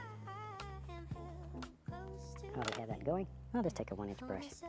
This is predominantly blue though. That's the main color here. And let's go right in here. Maybe we'll have some little bushes that live right here. We just sort of let them move right on out. Like it. Like that, wherever you want. Okay. let's take same color. And I did the winter one first because I want to take the phthalo green that I have and add it right into that same dark color. And then in the summer trees, they'll have some green in them. Okay, we could use the same fan brush. Doesn't matter. Doesn't matter. We'll just fill it right up. A lot of color, though. There we are. Okay, let's go back up here. Oh, let's see. Old tree lives right there. Certainly does now. There we are. Just use the corner of the brush, and off you go. Like that. There. Old trees live in there. You just have to you have to scare them out sometime. But they're in there. They live right in your fan brush. Right in the old fan brush. And we had a second tree. Yep, right there. There he is. There we go. Right on down. And we had that little baby tree that was sort of leaning over. And he lives right about there. Okay, here he comes. Little guy. Little guy. I have to give him a name. Maybe his name's Oscar. What the heck? Whatever. Doesn't matter. Just make up a little name and give it. Okay. Back to our 1-inch brush. And we had a little bush. Let's see, I'll make it as close as I can to the one down below. I had it coming all the way up out here like that. Okay. Can do that. There. And then we'll just fill all that in. Just fill it in. Alright. And off we go.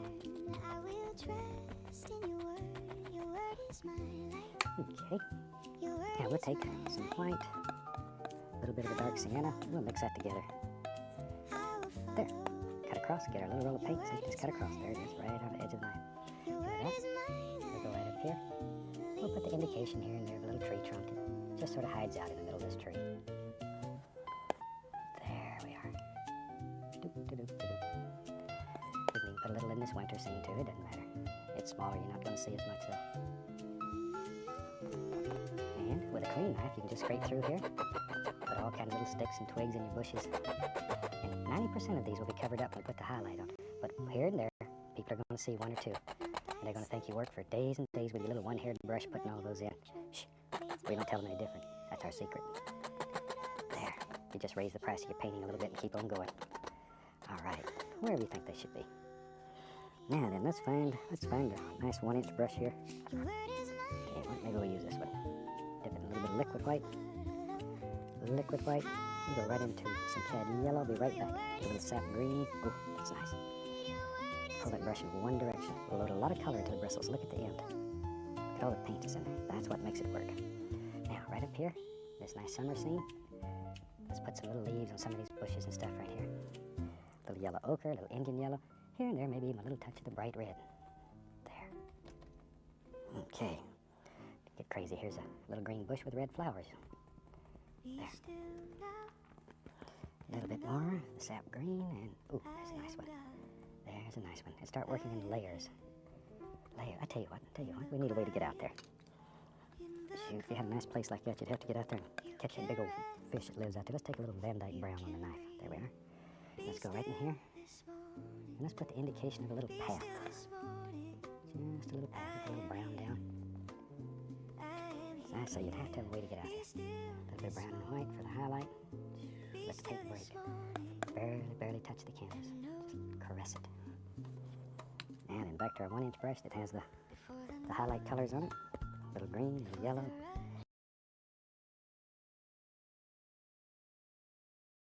There it is. See, by loading a lot of paint, you just barely have to touch the canvas. If you have just a little paint in there, you really got to sock it hard to try to get the paint to come out. And then it mooshes together. That's a word my son uses. It mooshes together and you end up with mud. And we're not looking for that. We're not looking for that. Tell you what, get a new brush for the one down below. We'll take white, liquid white, and we'll go into the titanium white. Be right back. I'm going to get the least little touch of alizarin crimson. Ooh, that's nice. Give it a little pinkish flavor. Let's go right up here. Now then we can come back in here and do the same thing, basically, using a little bit of the white. There. All right. Look at all those little doers, little snow-covered things. Now, back to our knife. Take a little titanium white. We need a little path in there, too. But the same thing. We need something to go over the path. There. See, that pushes it right down into the painting. Just like that. Now then, we'll take a fan brush, a little liquid white, a little titanium white, and a little touch of the phthalo blue. And with that, we'll come back in here, put the indications, some little highlights on these evergreen trees. There we go. Darker, darker, darker down toward the bottom now. You know, one other group of people I would like to thank for making the joy of painting what it is. I think we have one of the best crews here of any PBS station in the nation, right here in Muncie, Indiana. And I'd like to thank all these people, the director, producers, everybody, for making this such a success. Because without these people, there wouldn't be anything. I'm gonna put a little green on the brush here. There. And not only are these people such fantastic people in television, they're also my friends. And they become very special to me. Very, very special to me. There we go. Now then, let's take a clean knife and here and there. I'll go back, scrape in some sticks and twigs. Down here in this nice little winter one, same thing. Little twigs and sticks would still be there. They'd be a little colder down here, but they'd be here. Now then, tell you what, let's do. I think we're to the point. Let's see if we can get all this off and see what we have. Now down here is just contact paper. Here's just a piece I had left over. We'll take that off. See, that was painted black. We'll come right here. There, it's hard to grab hold of. We'll get it. Oops. Well, maybe it's going to come off, maybe it's not. Let me grab the knife, maybe I can get under it. Let's do this one. There, take that off. And now there's some little pieces of tape right here that I want to take off. See, and I left that white. But you sort of have to plan this before you do it, so you get all these little pieces of tape in the right place. And it'll make it look like there's a little border around here. There we go. See there? And it sort of looks like there's two paintings overlapping each other. And it's sort of different. It gives it sort of almost like a graphic appearance. But it's very neat. Give it a try. I think you'll enjoy it. I think we'll sign that one. Or those, since there's two of them. Take a little of the red. Let's sign it right here. I really hope you've enjoyed this. It's a little different. We'll sign this one up here. We'll have two signatures on this one. I really hope you've enjoyed it. It is a little different. And from all of us here, from the whole staff of the station, I'd like to wish you happy painting. God bless. I look forward to seeing you in the next series. Take care, my friend.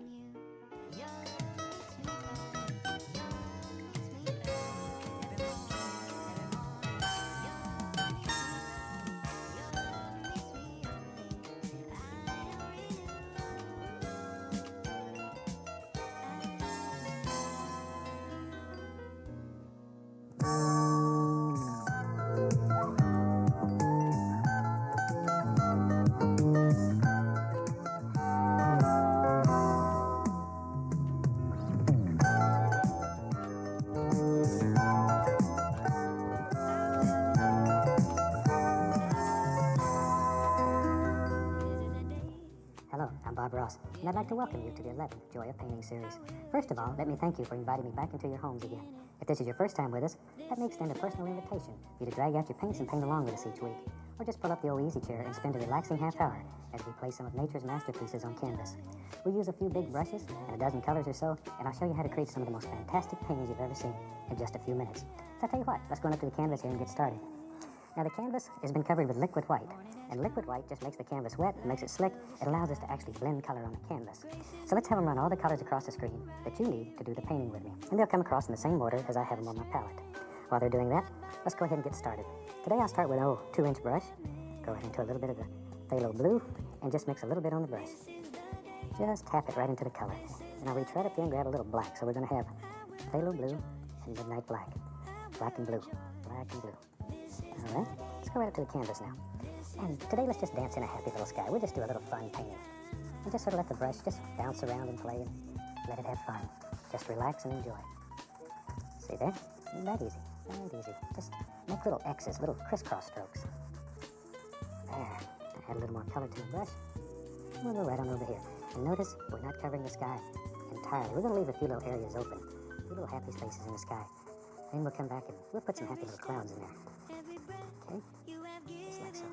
Now because we have the liquid white on the canvas, as we blend downward, the liquid white mixes with the color, and automatically your sky gets lighter toward the horizon. And this will help create the illusion of depth and distance in your painting. There. Just like so. Okay, now while we have the old brush dirty here, I'm we'll go right back into some of the same color, blue and black. Black and blue. Boy, that's the way I look when I argue with my wife. Black and blue. Now then, maybe in this painting, maybe we'll have a happy little stream that sort of wanders down here. So decide basically where your little stream's going to be, and we'll just go right in here. And that easy, just back and forth. Drop in a little bit of color, and we don't care where it goes. You can paint the whole thing here if you want to. It doesn't make any difference. Just back and forth. This is also a good way to clean off the excess paint that's on your brush. There. Okay. Tell you what, let me wash my brush. And we wash our brush with odorless paint thinner. And I really recommend you use odorless thinner. There's a screen in the bottom of my can that I scrub the brush against, shake off the excess, and then do that, and then just beat the devil out of it. And if you've watched me before, you know this is the fun part of this whole painting technique. Now then, with a good clean dry brush, I'm going to go right back up in here and just blend the sky out. Be sure your brush is dry though. We want to keep this paint as firm and thick as possible on the canvas. One of our golden rules is that a thin paint will stick to a thick paint, thin to thick. So we start out with paint that's very firm and very thick, and then on top of that we can add layers of thin paint. And that's the only way that you can paint this wet on wet technique. There we go. And down here we just blend it out a little bit. All right. Now then, let's have some fun. I'm going to take a 1-inch brush, and I'm going to go right into titanium white, and just pull that brush through the titanium white. Now reach down here and get a least little touch of bright red. Be very careful with this bright red. It'll eat up your whole world in one heartbeat. Load a lot of paint into the brush. Okay, let's go right up here. Now you have to make some big decisions. Where's the little clouds live in your world? Maybe. There's a little cloud. He lives right here. And he floats around the sky and just has fun all day. Clouds are very free. And when you paint clouds, remember that they're free. They just float around. Paint them that way. In your mind's eye, think like a cloud. Just think like a cloud. And just let it float around. Just float around. Yep, you're right. There's one. Right there. Right there. And in your painting, you put as many or as few clouds as you want. I just want to show you how to make a big old cloud. And how many you make is up to you. Maybe over here on the other side a little bit. Maybe there's one. I don't want this side to be left out. It's a happy little cloud that lives right there. There he is. There he is. Just drop them in. Don't overwork them. Drop them in. Put another one right there. Just make a big decision. Decide where you want him. And put your cloud right in there. All right. That quick. We have a little cloud. Now with a good, clean, dry brush, we want to blend the base of these clouds out without touching the top. So, tiny little circles. Just barely touching. And using just the corner of the brush. Tiniest little circles. Tiny little circles. There you go, see? Don't overwork. Be lazy. This is one of the times that you really need to just take your time, do a little bit, and get away from it. The more you work, the more your cloud's going to go away and leave you. There. Just mix it up a little bit. Stir it. Okay, then I'll wrap the brush one time there. And when I beat the brush, that just removes excess paint without going through the whole cleaning procedure. So now then we're going to come back up here and we're going to fluff this cloud. Grab it. And this is very light, very delicate. 3 hairs and some air. Barely touch. Lift it up, lift it up, lift it up. And always do this in circular strokes. If you go straight up, it's going to look like your sky has rain going up in it, and that's sort of distracting. So always do it sort of in circular strokes, just like so. And that's simple. Yes, fantastic little clouds. Isn't that fun? There. Okay, I think today, let's build us a little mountain in this painting. I lived in Alaska for many, many years, and I love mountains, so I'll show you how to make one. Let's take a little bit of the Midnight Black. We'll take some Van Dyke Brown, a little touch of alizarin crimson, just a little crimson, and some Prussian blue. Now, don't put too much crimson unless you want purple mountains, and there's nothing wrong with purple mountains. In fact, I'll add more crimson and get them a little to the purplish side. Seems like they wrote a beautiful song about purple mountains. Pull it out very flat, take your knife and cut across so you get that little roll of paint right out on the edge of the knife. Okay, let's go up here. Now then, you have to make a big decision. Where does your mountain live in your world?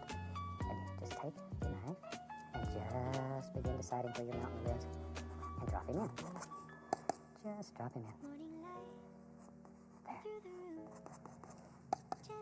See how easy that is? The only thing we're worried about is this nice outside edge. We could care less what's happening inside here. Just looking for the outside edge. Push that paint in very firm at this point and scrape off all the excess. Just really scrape it off. And now then, we'll take a 2-inch brush, grab that paint, and pull it. Pull it. That does two things. It removes the excess paint, and it allows it to get lighter toward the base. And that's what makes your mountain so pretty. There it comes. And then just blend it right into nothing. That easy. Now then, let's have some more fun. We'll put some snow on that mountain. Take some of the titanium white, and once again, pull it out as flat as you can get it. Just get strong with it. Cut across, and you have that little roll of paint, and it needs to be right out on the edge of the knife. Okay, let's go here. And then start with the point of the knife right there, and just pull it downward. Just pull down. Down a little bit, right there. Just sort of determine where you think a light would hit on your mountain. There. If the light's coming from the right, then you want the light to be more over here. But you have to make these big decisions. This is your world, and you have to design it the way you want it. And we can take the little edge of the knife and go right in there, add a little bit in there. Now then, let's put some shadows. For shadows, let's use a little bit of blue and white. Not like so. Sometimes, I'm going to change to the small knife. You'll find the small knife is excellent for getting in little tight areas. So, same way, little roll of paint. Let's go right up here. No pressure. Absolutely no pressure. You want this paint to break, to have all those little holes in it. No pressure at all. Just barely touch it. Barely touch it. Give it a little pull. Just like so. Mountains are a lot of fun, and they're quite easy to make. There's some basic rules. Pay very close attention to angles. And just keep using that little knife. We go right in here. Watch here. Maybe there's a little valley. It's right in here. Make up little stories. Think about, in your world, what your mountain looks like. Maybe there's a little valley that comes right around, like so. There it comes. And you sort of play the highlight and the shadow back and forth and bring it together here. And wherever you want to go, that's where it should go. It just comes right on out.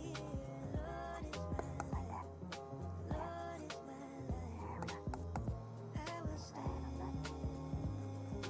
And you can just keep on going until you cover up your entire canvas with mountains, which is an excellent way to practice. So if you ever do that, don't worry about it. You have lost nothing, and you've learned. And if there's any secret to this technique or any other technique, it's practice. Just spend some time practicing. It doesn't take much, but you have to devote that time. Okay, now then, I want to create the illusion of mist at the base of this mountain. So with a large brush, and this is a clean brush, all I'm going to do is tap, following the angles here. Just tap. And over here, tap a little bit this way. Give it a little lift, like so. There we go. And in here, we can sort of just pull this together. See how easy that is? You can do it. You really can do it. There's no big secrets here. We'll show you how to do it. All you need is just to grab your canvas and some paint and jump up there and do it. And it's fun. Okay, we had some mountain color left over here. Let's add a little bit of, add a little touch of sap green right into the same mountain color. So we have black, blue, brown, alizarin crimson. Might as well mix up a pretty good pile of paint here. And we can come in here and have some fun. I'm going to get the old fan brush. And reload the fan brush. Now, I'm going to make some little evergreens way back in the distance. Now, you can make these with a 1-inch brush, fan brush, 2-inch brush. Anything that works. You can even make them with a knife. Load the brush full of paint. Look at the amount of paint that's in that brush. It's really full. Okay, let's go right up here. Now then, maybe there's some evergreen trees that live back here. Touch, take just the corner of the brush. See there? And there they are. These little trees live right in your fan brush. All you have to do is just sort of push them out. There. That easy. That easy. And as many or as few as you want. And sometimes, show you a little trick. It's fun. If you have a bunch of evergreens, you don't want to set and make each one independently. You can just daub on a bunch of color. Just drop in a whole bunch of color. Like that. Tell you what, let's have some on the other side too. We don't want it left out. All we're doing here is just tapping in the same dark color. Then I'll show you what you can do with that. Boy, I know you're saying already, Bob, you'd mess this one up. You may be right. Okay. Since the only thing that you're really worried about in these little evergreens is the tops. you can put all that in at one time, and then come back, and all you have to do is decide where the tops live. There you go. There's another one, and you can turn this into a whole forest if you want to. As many or as few as you want. Just drop them in. Now we'll put some highlights on these trees, and that's where you'll separate them. That's where they'll become individuals. Maybe there's some way back here.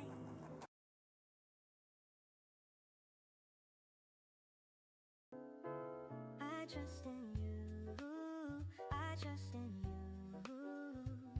Every step, every day.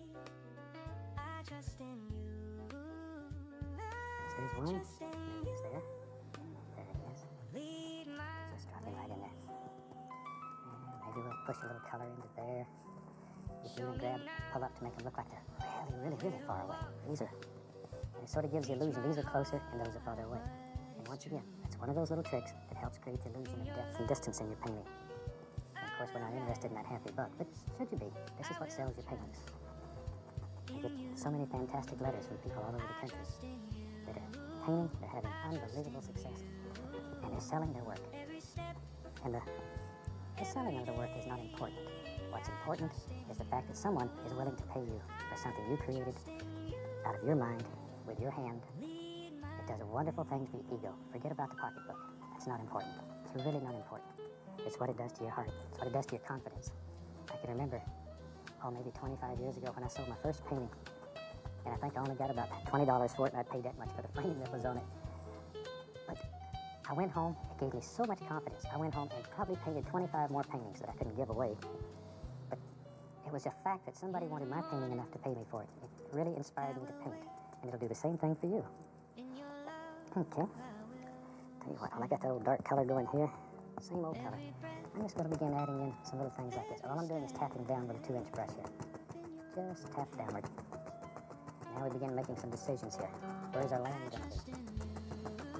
And we need dark in order to show light. So all we're doing here is just adding some dark color. We're going to come back and highlight everything. Separate all this. Bring it all together. And down. Not like so. Whatever. Wherever you want it. Let me get a little more paint here. Blues and the blacks and the browns and the greens. And just mix them with a brush. Maybe. Yeah, you're right. Right there. There's another little thing. And that easy, you can begin creating the lay of the land. And by lay of the land, I mean the way the land flows. Just however it flows. And this is another one of those big decisions you have to make. In your world, how does the land, is it got a lot of bumps in it? Is it smooth, hilly, flat? Now, if you're going to put water in your painting, as you know, it's better to have a recessed area because water goes to a low area. It won't stay up on top. It goes down to the lowest area. Water's like me, where it's lazy. It looks for the easiest way to flow. So you need to indicate that the land is higher than the water, or it won't look right. There. Now, you could have really done this with a paint roller. It would have worked just as well. Okay. Now we can come back and begin putting in some of the little detail things, the fun things. I'm going to take some dark sienna. Dark sienna, a little bit of white, touch of that blue. Not much blue. Okay, pull it out real flat again, and cut across. Once again, that little tiny roll of paint, that's so important. Okay? Now then, maybe back in here, we can see a few little tree trunks, just here and there. Maybe you can't see one in every tree, and you can just cut through the paint and let some of the white of the canvas show through. It'll create the indication of hundreds of little sticks and twigs, and people think you worked for weeks doing all that. Don't you tell them any different, that's our secret. There we go. Don't let the cat out of the bag. Okay, little trunk in this tree, and then just touch. The canvas will pull off what it wants, give you back what's left. It's that easy. See there? Every minute. It's up to you. It's really up to you. Painting offers you freedom. Creative freedom.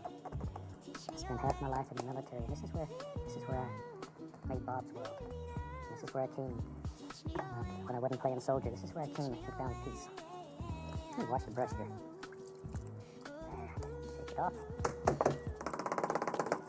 There you go. All right. I get carried away with that brushing. Before I get into that, I'm going to take the same old dirty brush and go right into the yellow. Now, this brush had the blue and the green on it, so when I go into yellow, I'm going to get a dark green. You don't even have to clean the brush. Okay, let's go back up there. Let's just drop in indication of a few highlights just on these trees. And all I'm doing is touching, pushing downward a little bit. You don't want to put too much in here and kill all that beautiful dark color. If you kill all that, then the tree's going to look flat. Just touch it, go. Just just a little. Evergreens are quite dark normally. And if you've watched the shows before, you know we don't make mistakes. We have happy accidents. You learn how to work with anything and everything that happens.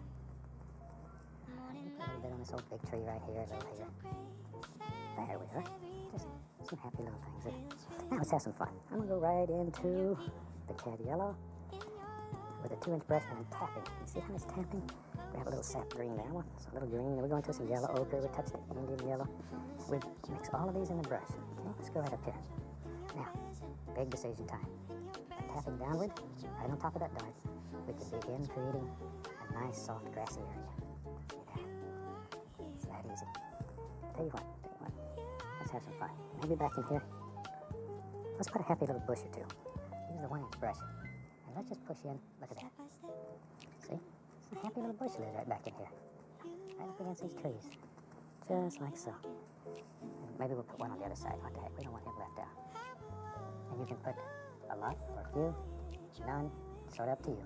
Whatever. Whatever. And back to our 2-inch brush. And let's begin putting all this in. All you're doing here is tapping. Just gently, gently, gently, gently tap. There you go. See how you can create different planes and the whole lay of the land. That easy. That easy. There. Just let it fall right off your brush. Every once in a while I'm going to touch at least a little bit of the bright red just to sparkle it up, put a little fire in there. And all these different planes help show depth and distance in your painting. Okay, there we go. And the more you tap this, the softer it'll become. It'll get very, very soft. Let's go over here on the other side. We don't want to back down. See how easy? Just tap. But the lay of the land, the angles, are the most important thing here. Don't lose sight of that. Don't lose sight of that. There, the big old buck comes down and comes around. Just like that. See, if you want to show a different plane, lighten the color a little and drop it in.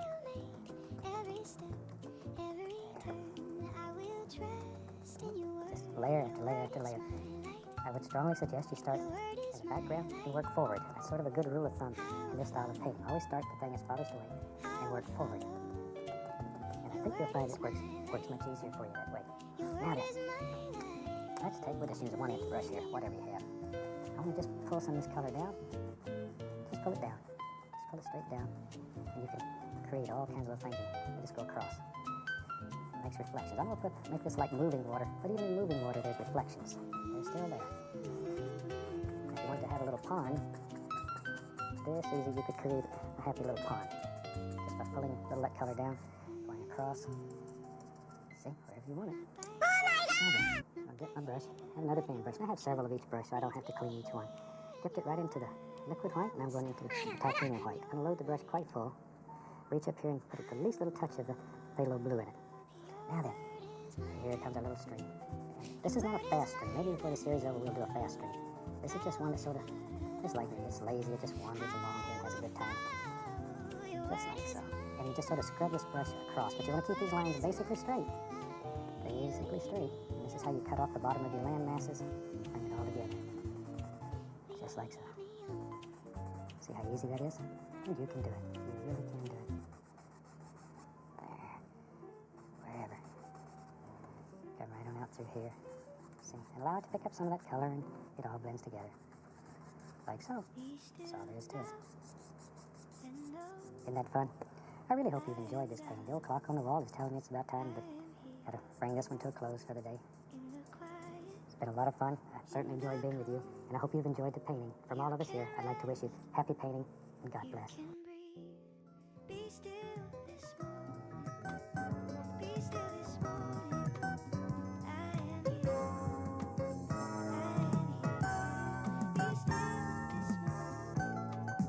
Be still this morning. Be still this morning.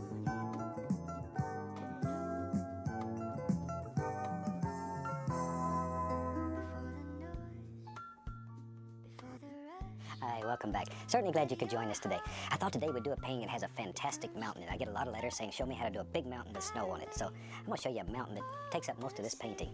Let's start out and have run all the colors across the screen that you need to paint along with us. While they're doing that, let me show you what I've got done today. I have my standard old double prime pre-stretched canvas, and I'm using an 18 by 24 inch, but you use whatever size is convenient. And I've just covered the entire canvas with a very thin, even coat of liquid white, so it's all wet and slick and ready to go, and let's just have a good time. I'll start today, we'll use a little phthalo blue. I like phthalo blue. It's a very pretty, warm blue. A little bit on the 2-inch brush. And we just go right up in here, and just making little crisscross strokes, little X's, something about like that. There. Maybe we'll put a little cloud in the sky too, so I'll just leave a little area sort of open. There we go. We're gonna put a huge mountain in here. We don't need a lot of sky. Let's just, tell you what, let's do a big one right there like that, something like that, whatever. There. Maybe in our world, maybe underneath there, we might even have a little water down at the base, just depending on how much time we have left. If we have enough time, we'll put it, but I want to devote most of the time today to working on a huge, huge mountain. Now, while I have this brush going, I'm gonna add a little Prussian blue to the corners, just to darken it. Just in the corners, just in the corners. There, just Prussian blue. It's much, much darker than the phthalo blue. It's very strong. And a little bit down here too. If you put a little blue in the corners that's darker than the rest of it, when the painting's done, it'll sort of make your eye go toward the center. That's all. Okay, very lightly we'll go across. Now then, that's about all we need. Now, the most fun part of this whole technique is washing the brush. So let's do that. We scrub the brush in odorless paint thinner, shake off the excess,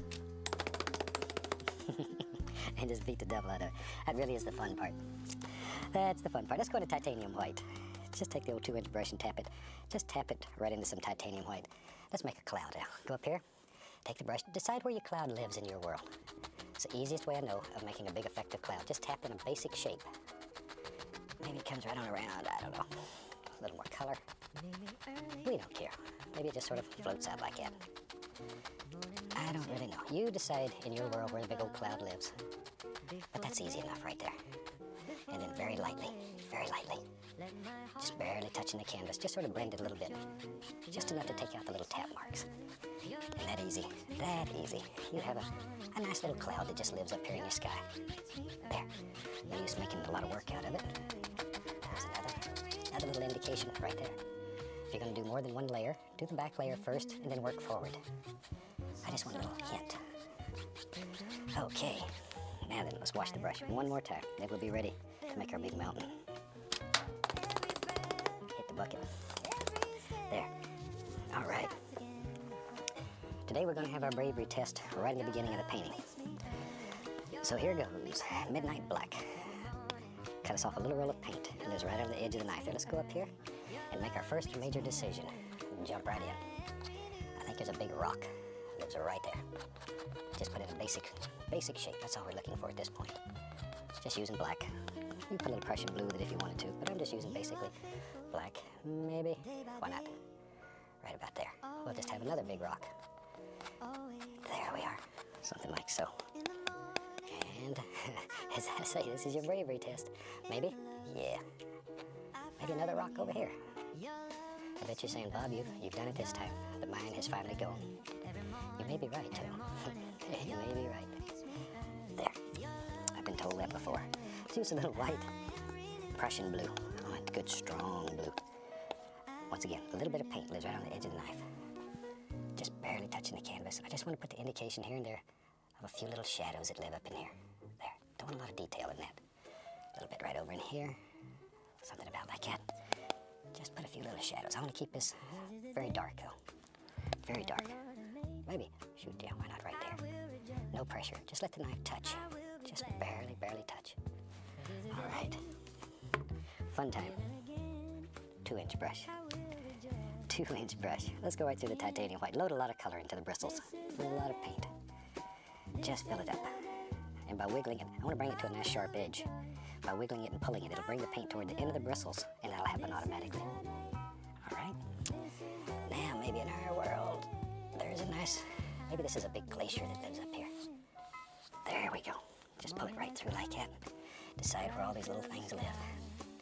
And begin dropping them in. Just begin dropping them in. Don't be afraid of it. There. Maybe in our world, maybe, shoot, yes, it comes right over like that. There. We'll come back and smooth that out a little bit in a minute. But right now, we're just putting in some basic color. Now, let me clean off a little spot to work. You'd think with a palette this big, I wouldn't run out of space. I'm gonna take white, a little bit of black, mix it together. I'm gonna make a grayish color. So just titanium white, a little midnight black. Something about like that. Just don't have to overmix it. Clean off the old knife.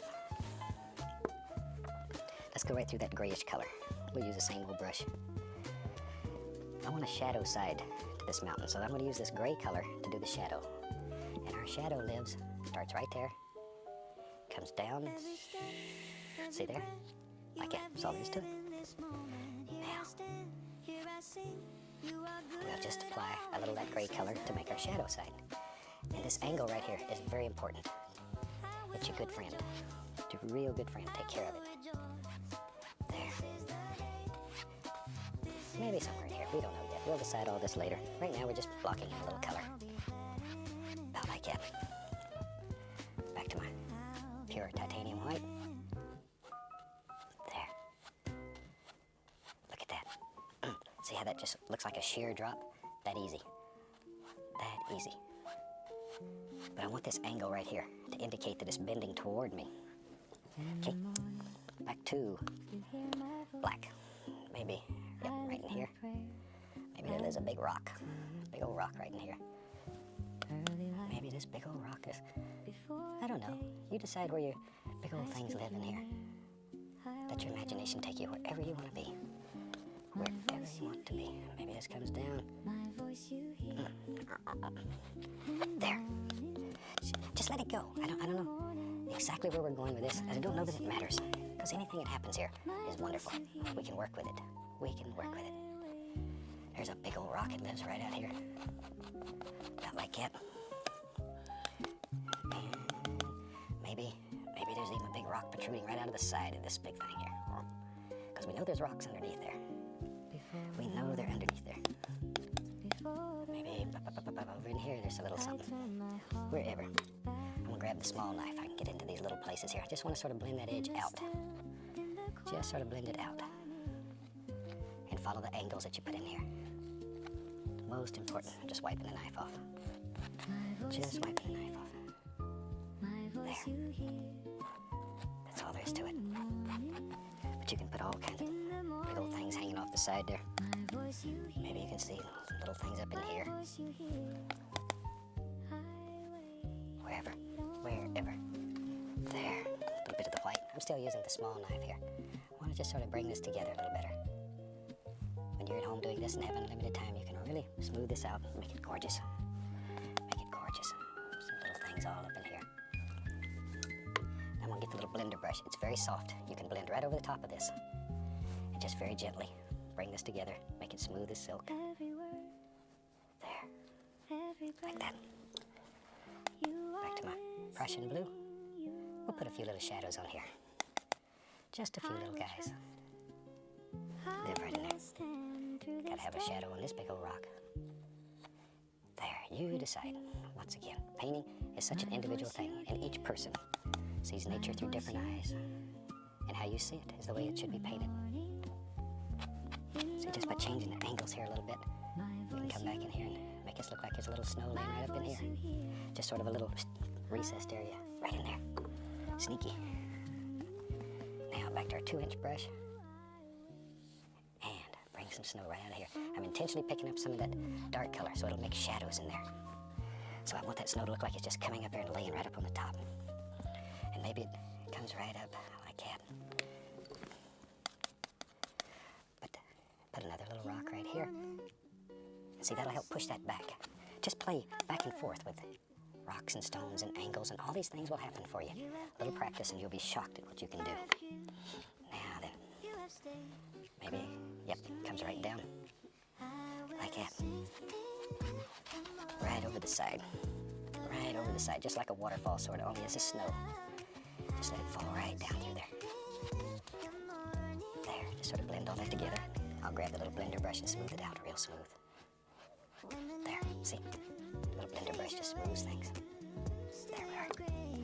Now, right along this edge here, I want to separate it, so I'm going to use pure white there. I want it to separate. It's important that we have that bright white area, so it separates those two. There. Little edge is all we're worried about. Okay. Now, maybe maybe, in our world. There we go. Another stone. Just put these wherever you think they should be. I like to do mountains sometime where you can see these big rocks projecting out under the snow. Looks like a big glacier. Big old glacier. I lived in Alaska for 12 years, and there's some of the most gorgeous glaciers there that you've ever seen. Absolutely fantastic. There's no doubt in my mind God was having a good day when he made Alaska. So beautiful. There. All right, a little bit of snow right in there. And we just blend that down. That's all there is to it. That's one wild mountain, isn't it? And you can do it. You can do this one. Take your time when you're at home. Look at the angles, study it, put it together. It'll work for you. Okay. I think we got a pretty nice old mountain there for such a short period of time. We're gonna live with it just that way. Create a little mist right here at the base, and off we go. Now, we need some background things happening in there. So let's make some big decisions. What do we want? We'll take some black, some Prussian blue. Even put a little alizarin crimson in it, maybe a little brown. Looking for sort of a bluish gray color. That's getting pretty nice right there. Right there. Get a little white here. I want a couple different values of it, or strengths of it. One a little darker than the other, so just add white to some. There we go. A little white and crimson in there. A little more of the brown. All right, now we got a couple of values. Okay, we'll wipe the old knife off. Let's grab a fan brush. And we'll go right into some of this color. About like that. This is sort of a blue-gray. Load a lot of color there. Let's go right up in here. Now maybe in our world there lives some nice little trees way back here in the background. Just gonna tap downward with these. Just tap downward. Like so. There. And we'll just let these wander right on wherever. We don't know where they're going. Wherever they want to live. But by making these trees fairly small, it makes the mountain look bigger. There we are. It's all relative to the size. Now then, clean 2-inch brush, and I'm going to tap the base of it firmly. I want to create a mist down at the bottom. Tap it firmly, and then gently, gently lift upward. See, it takes out all the little tap marks and makes it look like little trees that live far, far back in the distance. Far away. Far, far away. That's why everybody wants to hear me sing, is far away. Real far. There. Okay, I'm making the same color, only a little darker. And in my world, I think, yeah, maybe there's another little group of trees that live. Maybe there's, I know, I got it. Maybe there's a steep little thing right here. Something about like that, maybe a little more color on the brush. There. And it comes down, we don't know where it goes here. It just sort of wanders off. Just wanders off. There we are. Right on down. We'll have it go up like that too. There. Just all kinds of little things. We said we was gonna make a big mountain today. We weren't kidding, were we? This is one monster mountain. I'm gonna tap the base of this. Once again, I just want to create that illusion of mist and then lift upward. Very lightly. Very lightly. Very lightly. Very, very lightly. One hair and some air. And you can show different layers of trees just by changing the flavor or the color a little bit. Just by changing that color. There we go. Wherever you want it. But do one little layer at a time. And then take your brush, tap the base, and blend it again. See there? That's going to end up being reflections, I think. I just decided I know. If there it is. I got a small number 3 fan brush. I'm going to dip it into a little bit of liquid white, go through titanium white. The liquid white's in there strictly to make this a little thinner, so it'll slide over the thicker paint without mixing. Let's go up here. Watch, right here. In my world lives a little waterfall. Do you see it? Go across, down. Little waterfall. That's all there is to it. There's some trees on this side of it. Just to give an indication that back there is a little waterfall. Far away. Far away. Okay, we can take our little blender brush. It's so soft. So soft. And just tap in the indication of a little mist there. That's about all we need. Pull that straight down. Create a little little bit of reflection. Shoot, a little touch of the liquid white. Go across. Don't want a lot of waterline here. Maybe just the indication that something's happening back in here. Like that. All right, let's clean this off a spot to work. Time to have some fun here. Take some black, Prussian blue, sap green. Throw some crimson and brown in there too. Both browns. What the heck? We don't care. Good dark color. Fan brush. I'm gonna load it full of that dark color. A lot of paint in it. And in our world, maybe there lives right up through that dark a big evergreen tree. There he is. Now, if you have trouble making him stick, add a little paint thinner. Little paint thinner to your brush when you go through the paint. Once again, thin paint will stick to a thick paint. There we go. Maybe in here. Tell you what, let's have a bunch of them.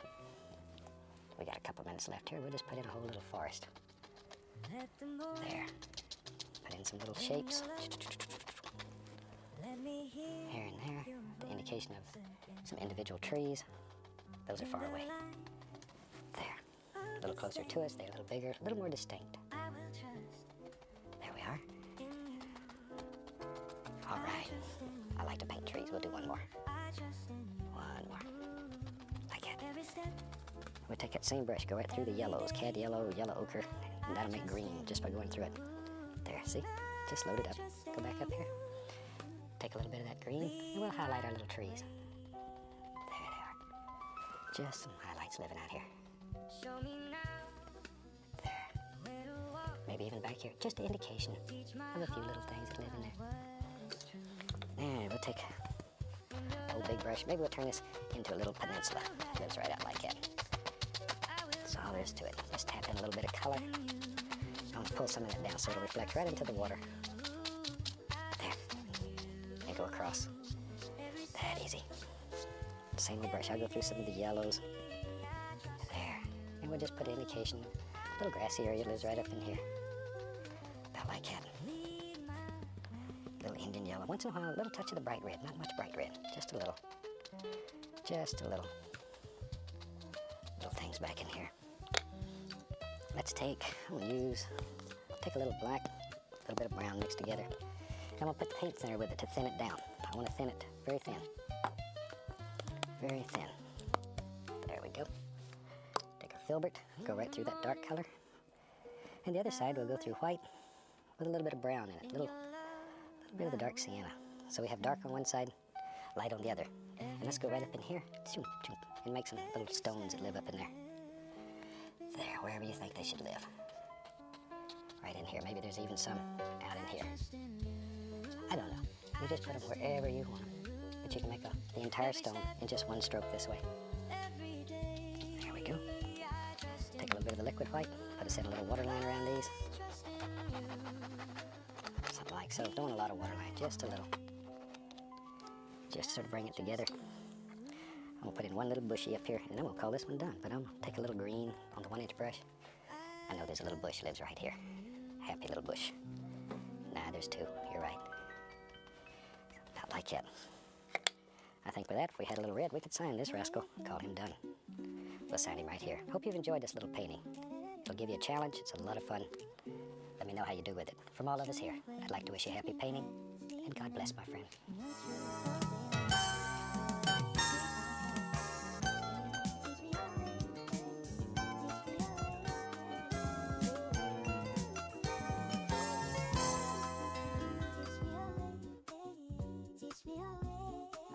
Welcome back. Certainly glad you could join us today. I thought today we'd do a little seascape one that's real easy, and I believe you're going to enjoy it. Let's start out and have run all the colors across the screen that you need to paint along with us. While they're doing that, let me show you this crazy canvas I got up here today. Today I've taken my standard old 18 by 24 inch canvas, but I painted the top with alizarin crimson acrylic. Let me say that again. It's acrylic on top, and the bottom is black gesso. Then I've covered the entire thing with a very thin coat of the liquid clear. Down here on the bottom, I've taken a little Prussian blue and sap green and ran across just a little bit. And down here, a little brown made from alizarin crimson and sap green. So there's brown on the bottom, there's sort of a blue-green here, and this just has clear on it, and we'll play. All right, just getting the introduction there was a biggie. Let's take a little titanium white, and then I'm gonna come right around here, get a little bit of the midnight black, and I'm gonna make a gray color. Just white and black, or black and white, whatever your preference. Now then, let's go right up in here. And I'm just gonna dance in a few little areas here and there. Just a light gray color. I don't want to cover up all this red, but here and there I want to have just some little indications. The white is very opaque, but if you get it thin enough, the red will still show through and it'll give a reddish hue to our painting, at least in the sky. There. Something about like that. That's basically all we're looking for. Just some little indications here and there. All right. Once again, I don't want to kill all this red. I want it to come through the color. So you need to really thin it out. And because the liquid clears on there, you can get this very thin and it'll work out for you very nicely. There. Now, while I have a little brush going, I'm going to take a very, very small amount of phthalo blue. Just a little bit on the old 2-inch brush. Very small amount. I just want to tint the sky here and there with a little phthalo blue. Not much, not much. Be careful. Once again, I don't want to lose this reddish aura that we have through the entire painting. Just want to add a little blue here and there. But once again, not much. Maybe a little right down here. Just wherever. And we'll sort of play back and forth as we work. Now then. Okay, time to wash the old brush, because that's a fun part. I just really look for excuses to wash the brush. Shake off the excess. And just beat the devil out of it. There we go. Let's build this, today, a happy little cloud. I'm going to take a little titanium white, right on the old 2-inch brush, same old brush. And let's go up in here, and let's just drop in an indication of some little clouds that live up in here. Maybe, wherever, it doesn't much matter. Wherever you think they should live, that's exactly where they should be. Just some basic little shapes. Okay, be right back. I'm going to grab a blender brush here. This is a very, very soft little blender brush. It allows you just to blend these things together. That easy. That easy. All right. See how easy it is to make a fantastic little cloud? You can do this. All you need is a little practice, the right equipment, and off you go. Okay. So what makes this style of painting so unique and so wonderful is that anybody can do it. You don't have to be blessed by Michelangelo at birth. You can create a beautiful painting. Yeah, you can do it. All right, maybe another little happy cloud lives right here. Notice we're doing them in layers, though. Now then, back to my little blender. La la la, there we are. Just blend it away, wherever you want it to go. There. See, but this keeps the edge nice and firm there by doing it in layers. So don't get greedy. I know, it gets good. You don't want to stop. You want to do them all at one time. But take your time, take your time. Just try to do one at a time.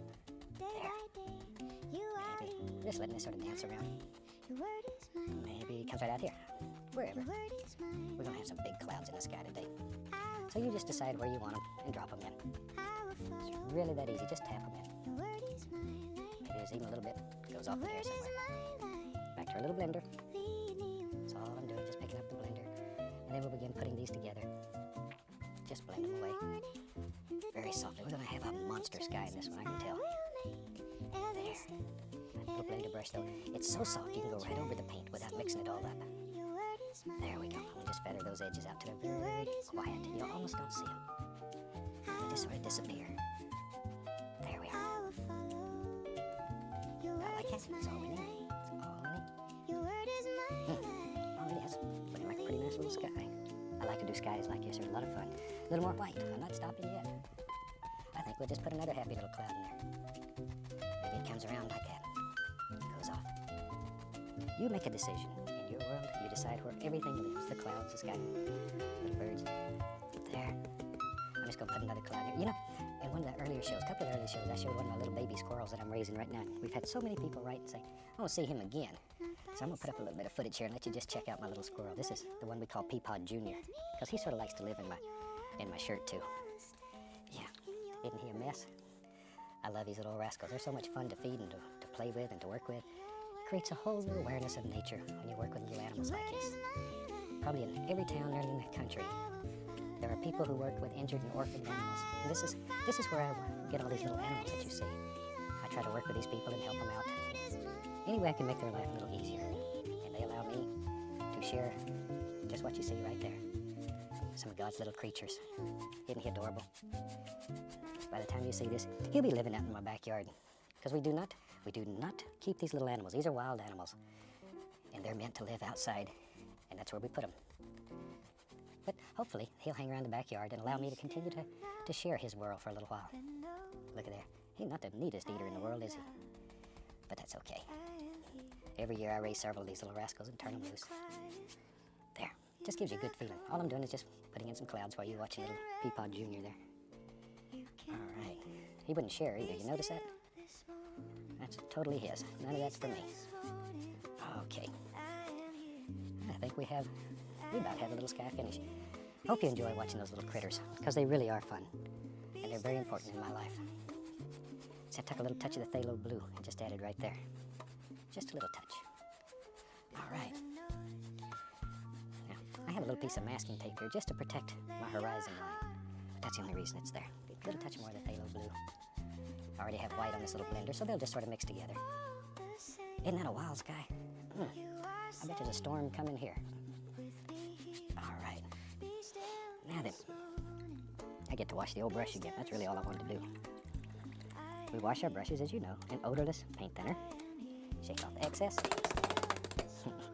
And just beat the devil out of it. Okay. I'm going to take off this little piece of masking tape. See, now that way my horizon line is nice and straight and very even. And that was Prussian blue and sap green. I want to add just a touch more where the piece of tape was. There. Just adding a little bit more, like that. Okay, we're in business. I thought today, let's play a little bit. Seascapes give some people a hard time. They're not the easiest thing in the world to paint. So let's make a seascape that's a little easier to do today. We're going to use the small knife a lot, and I'm going to take a little roll of paint, and I'm going to start out by just figuring out basically here where my major wave will be. I want one big crasher wave. It comes right up here. Maybe it bends over like that. And maybe there's a little dooter there. And off sort of like that. That's really about all we're looking for. That's just a shape to tell us where the old big wave's going to live in our world. And back here, maybe there's a little wave that lives there. Putting a lot of pressure on the knife, bending it. Bending. If you don't get too crazy, the knife's pretty strong. You're not going to break it. Now, I will take a number 3 fan brush. I'm going to use the small one today. And very gently, I just want to blend that back a little bit. Just enough to do that. See? We don't want to lose. It's the dark area right here that's important. Don't lose it. Hang on to it. It's a good friend. Just blend a little bit of that color back. Just a little. See? Don't get too crazy. I know. It gets nice. And a little bit in here, a little bit there. Now then, tell you what, while I have that little brush going, I'll take a little more titanium white. And back in here, I'm just going to put some little indications of some little strokes that will make it look like little distant waves far, far away. Something about like so. We're not too worried about these. We'll sort of put them together with the liner brush when we put detail in there. There. That's really about all we need. It gives the indication that something's happening back here. Other than that, I'm not too worried. There. Now then, let's have some fun. We'll take some more little titanium white. And I'm getting a little roll of paint on the knife, right down to the edge. It lives way out there. Now we said that this water was going to come around here like this. So all we're going to do, just touch and give a little pull. Give a little pull. Like that. That's going to be the top of that wave. Grab a little number 3 fan brush again. And I'm just going to barely touch this and give it a little tiny pull over like so. And that's about all I'm going to do with it.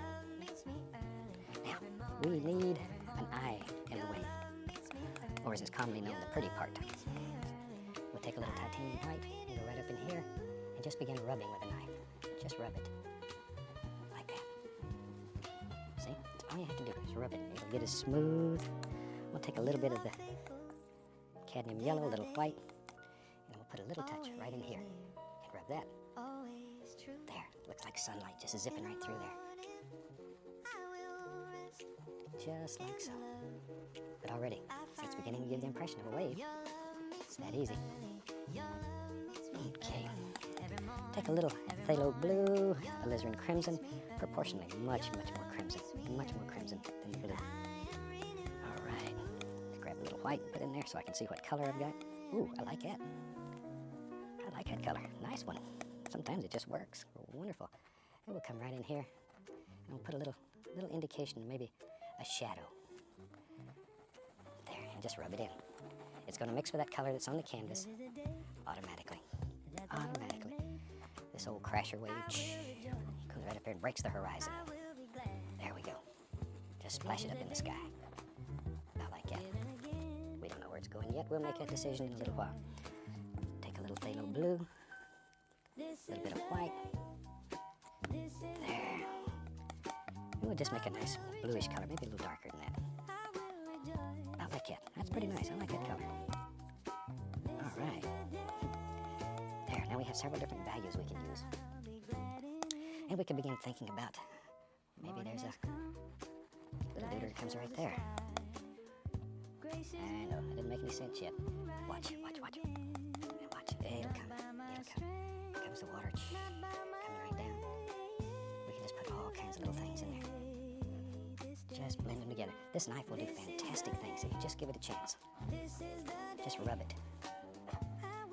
I like to do entire paintings using nothing but the knife when I'm at home. But that's hard to do on television with the limited time frame that we have.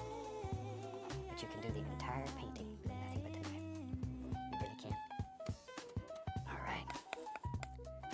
Take a little bit of the titanium white. Just want to make it look like the water's beginning to fall over. Something about like so. Now then, let's take, I'm just using the knife here, and I'm just going to touch it. Let that water splash and churn and crash as it comes over. Just boom. Make little sound effects when you do this. It really helps. Get you in the mood. Think about a day at the ocean. If you don't live close to the ocean, then just sort of imagine it. Painting is imagination anyway. It's imagination that you can see. There. But that easy. You can make a indication of just a happy little foam wave, crash it, churn. There it comes. All right. We need something for that to be a hitting on there. Take some of our browns, Van Dyke, Dark Sienna, mixed together.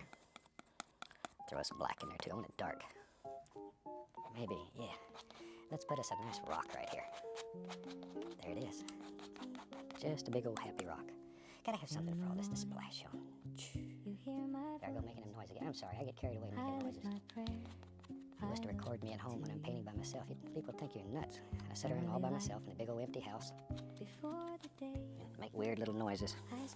But they say, you know that Bob, he's a painter. Painters are sort of strange. So it's okay. Take a little black, a little white, a little brown, mixed all together. There. Now I want to come right in here. And I'm still just using the knife. Just going to sort of put the indication of a stone here. I have to keep wiping the knife off. Just wipe off the excess paint. Then just by rubbing it, you can begin to create the illusion of all kinds of things happening here. And painting is nothing more than games of illusion. That's really all it is. On a flat surface, you can make it look like there's depth and dimension. That's what it's all about. We'll take a little white, a little touch of the phthalo blue, not much.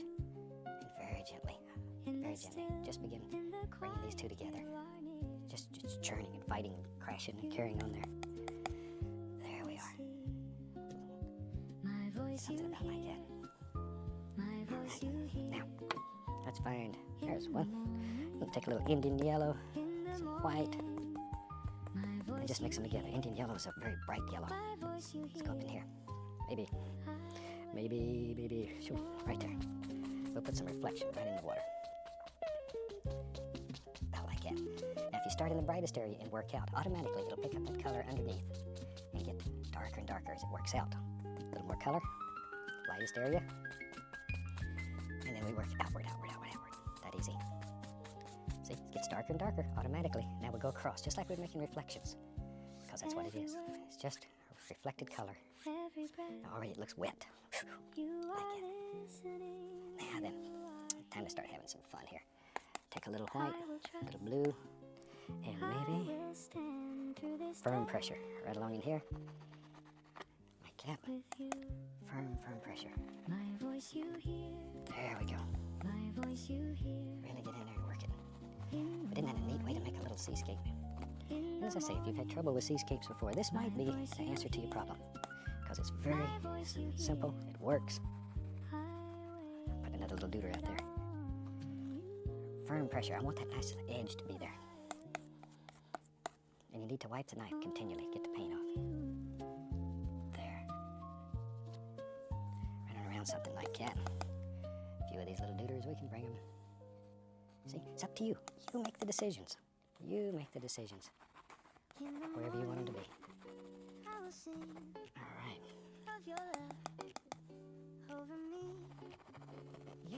Just all kinds of little things happening in here. Pick up a little of that color and bring it down. It creates the way the water is going to flow. That easy. All right. I get carried away when I do these because I like them. I like to do these little rascals, and I like to paint with a knife.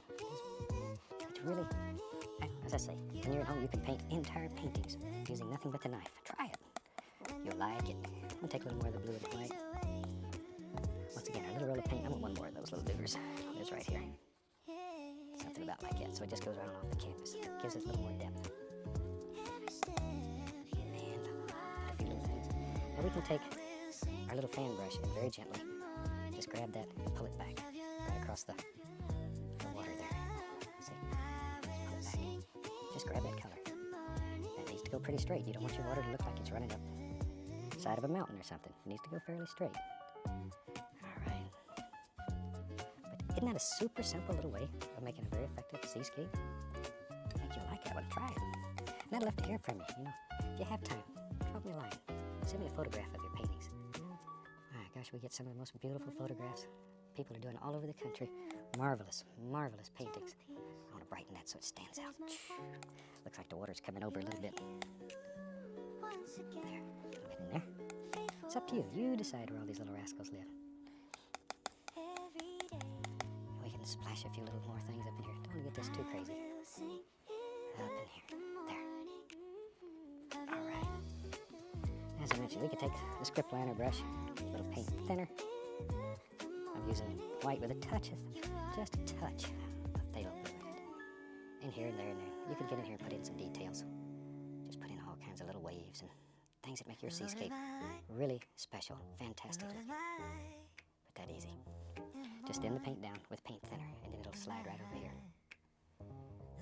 There, see?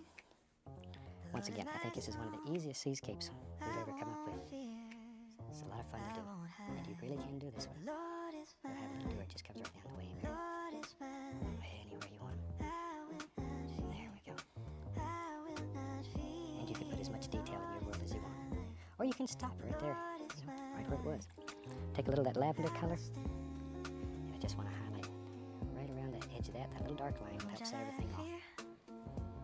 And even under here, if you put a dark line, it'll make it project up. Just put a dark line under all these little things right like that. And I think we'll take a little red, and we'll sign this one. I'll call it finished. Hope you've enjoyed this little seascape. It's a lot of fun, and I'd love to see what you're doing. If you do have time, send me a picture. Until next time, from all of us here, I'd like to wish you happy painting, and God bless my friend.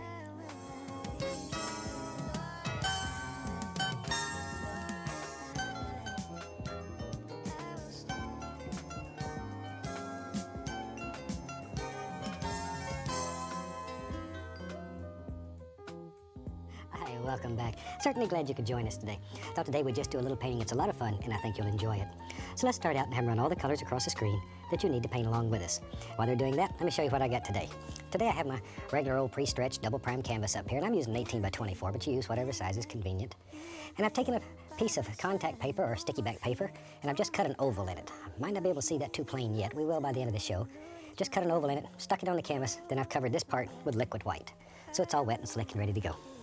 Let's start today with our little 2-inch brush. We'll go right into phthalo blue. I like phthalo blue. That's such a beautiful, warm blue color. Get a little bit on the bristles, and let's go right up in here. And today, let's just do a happy little sky. Just one that I think you'll like. Just doing little crisscrosses, something about like that. And we'll come right on down. Ooh, maybe right there. Tell you what, when I got that blue going, I think we'll have some water in this one. We'll just go across and put in some water. If you've painted with me before, you know I'm an absolute fanatic for water. I love it. I think it's so gorgeous in paintings. There we are. And anything we don't want to be water, we'll just paint right over it. Doesn't matter. Now then, I'm gonna go back into that phthalo blue, same identical color, but this time I'm gonna tap. I'm tapping the bristles into a very, very small amount of color. See, there's not much paint there. I'm just tapping. Then we'll go back up here. I wanna make an indication of a big old fluffy cloud that just floats around up here in the sky and has fun all day. So I'll just tap it in. As I say, we're using the identical same color, only darker. There. Just gonna tap in some basic shapes. Something about like that. And tell you what, let me get the little blender brush. This is a new brush we introduced in this series, but it'll get up here and you can blend all these colors without without tearing them up. So you can go right over the top of that and just blend it. Our regular brushes are a little bit too firm to blend like this. So this is a super way of doing that. All right. Fluff it up a little. You can just keep going over and over. Each time you blend it, though, it gets a little softer until it finally it'll just go away and leave you. All right. Now then, maybe, we'll take a little bit of black, a little bit of blue, and some white. I want a color that's very close to the sky color. I like that little roll of paint. Let's go up in here. Maybe way back in the background. See, it just barely shows. That's what I'm looking for. Back here somewhere. Maybe there's a big old mountain that lives way back in there somewhere. It's far away. Far away. Just looking for a little quiet one up there. And we'll take a 2-inch brush and grab that. I want to blend it to soften it even more till it just about disappears right up here in the sky. We can just blend right over the entire mountain. This little rascal, when we get done, it'll just barely show back here. Might not show at all, and that's all right. Okay, now let's make a big mountain today. For that, let's take some black. I'm gonna get a alizarin crimson. A little more crimson. There we are, black and alizarin crimson. Maybe a little bit of Prussian blue, not too much. I want this to have sort of a lavendery flavor to it. Pull it out and get our little roll of paint again. There we go, let's go up in here. Come right up in here, let's make a big mountain. There it comes. Comes right there. Let's have it come down. Just let your imagination go. I think let's do a big old crazy looking mountain today that give you a lot of practice using the knife. And it's a lot of fun. Mountains are one of the best things going to give you practice with a knife. And if you make friends with this knife, there's just no limit to what you can paint with it. I think I mentioned in some of the earlier series, we've done entire paintings using nothing but the knife. Maybe we'll just have it come right out like that. Whatever.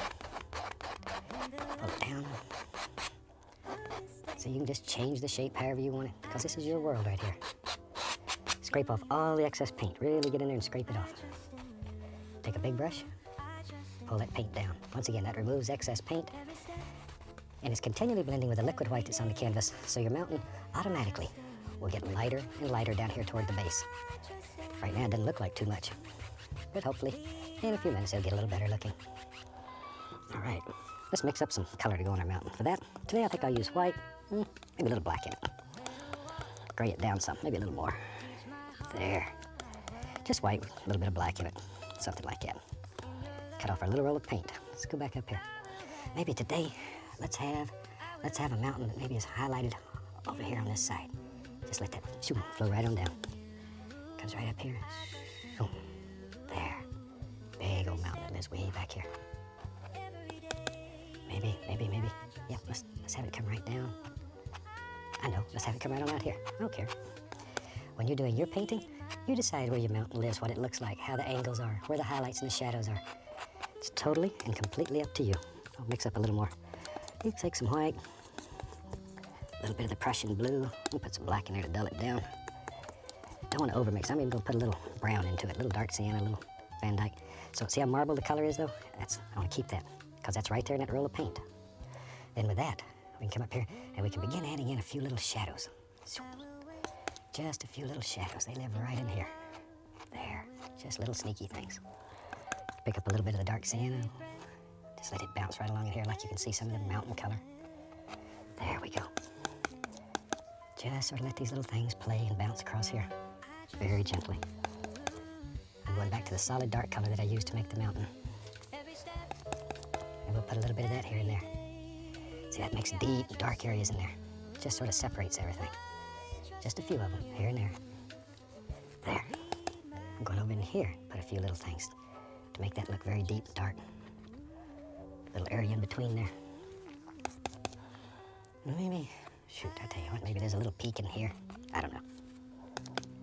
Come right along with a little bit of the highlight color. Drop that in. Then we can begin playing. But I just want another little projection that lives right out there. That easy. Just to make it stand out, look rough and ragged. All right, anywhere you want to put little dark areas. And at home, take your time and just really get in here and play and put all these little things in. You'll be amazed at the kind of things that you can create in your world. Just let them happen. Let them happen. There, just little things that live in there. Let some of these dark colors just play through. Well, a mountain climber would have a rough time on that one even. Okay. Now then, I want to create a misty effect down at the base of that. Yeah, just get a clean brush. That one's not quite clean enough. And just begin tapping. There. Then gently, gently, gently lift upward. Now then I'll go right into, let's get a little touch of the sap green, a little bit of that mountain color. I'm just going to mix them together on the brush here. Just looking for some various colors. Back to, oh, that's right there. Let's go up in here.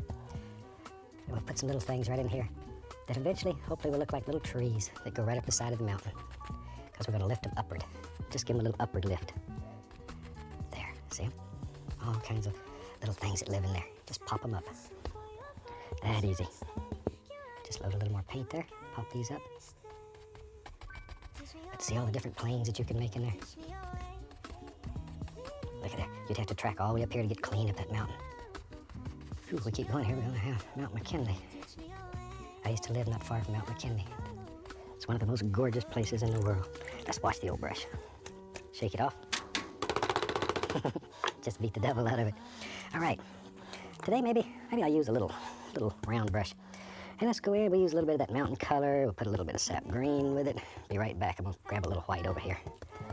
Ooh, that's a nice color. A little more green into it though. All right. Okay, let's go up in here. Maybe there in our world is a little footy hill that lives right here. Like so. I don't know where it goes. Don't know that we even care at this point.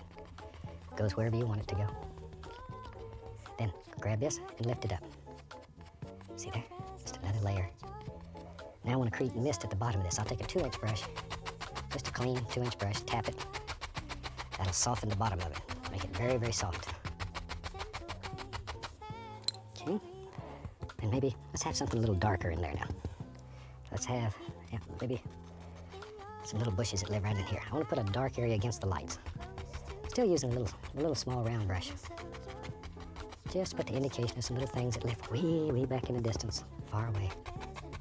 Far away. There. Then I'm going to go back and once again mist this. Just misting the base of it though.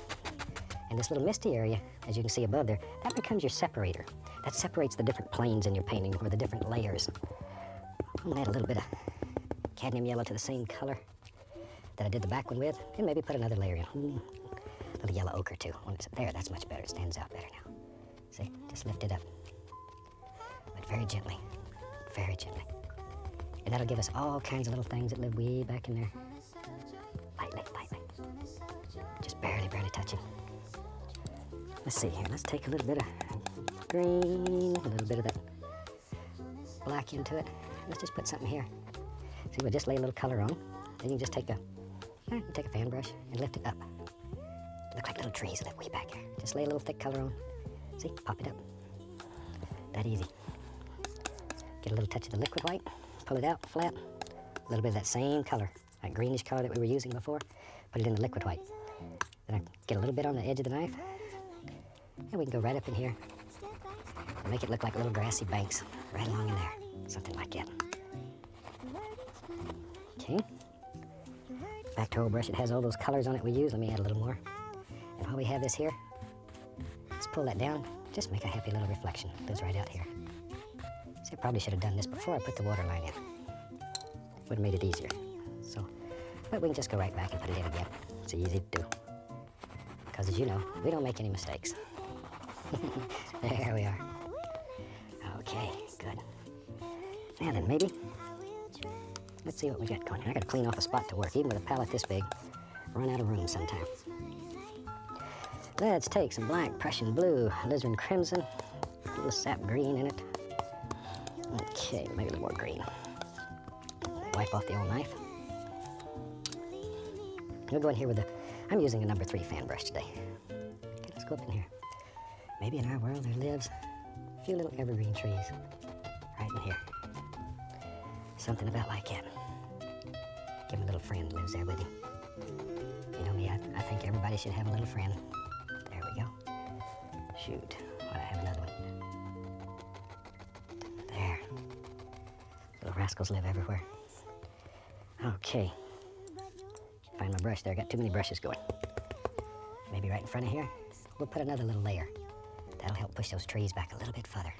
Each layer causes more and more depth in your painting, and it just gets deeper and deeper.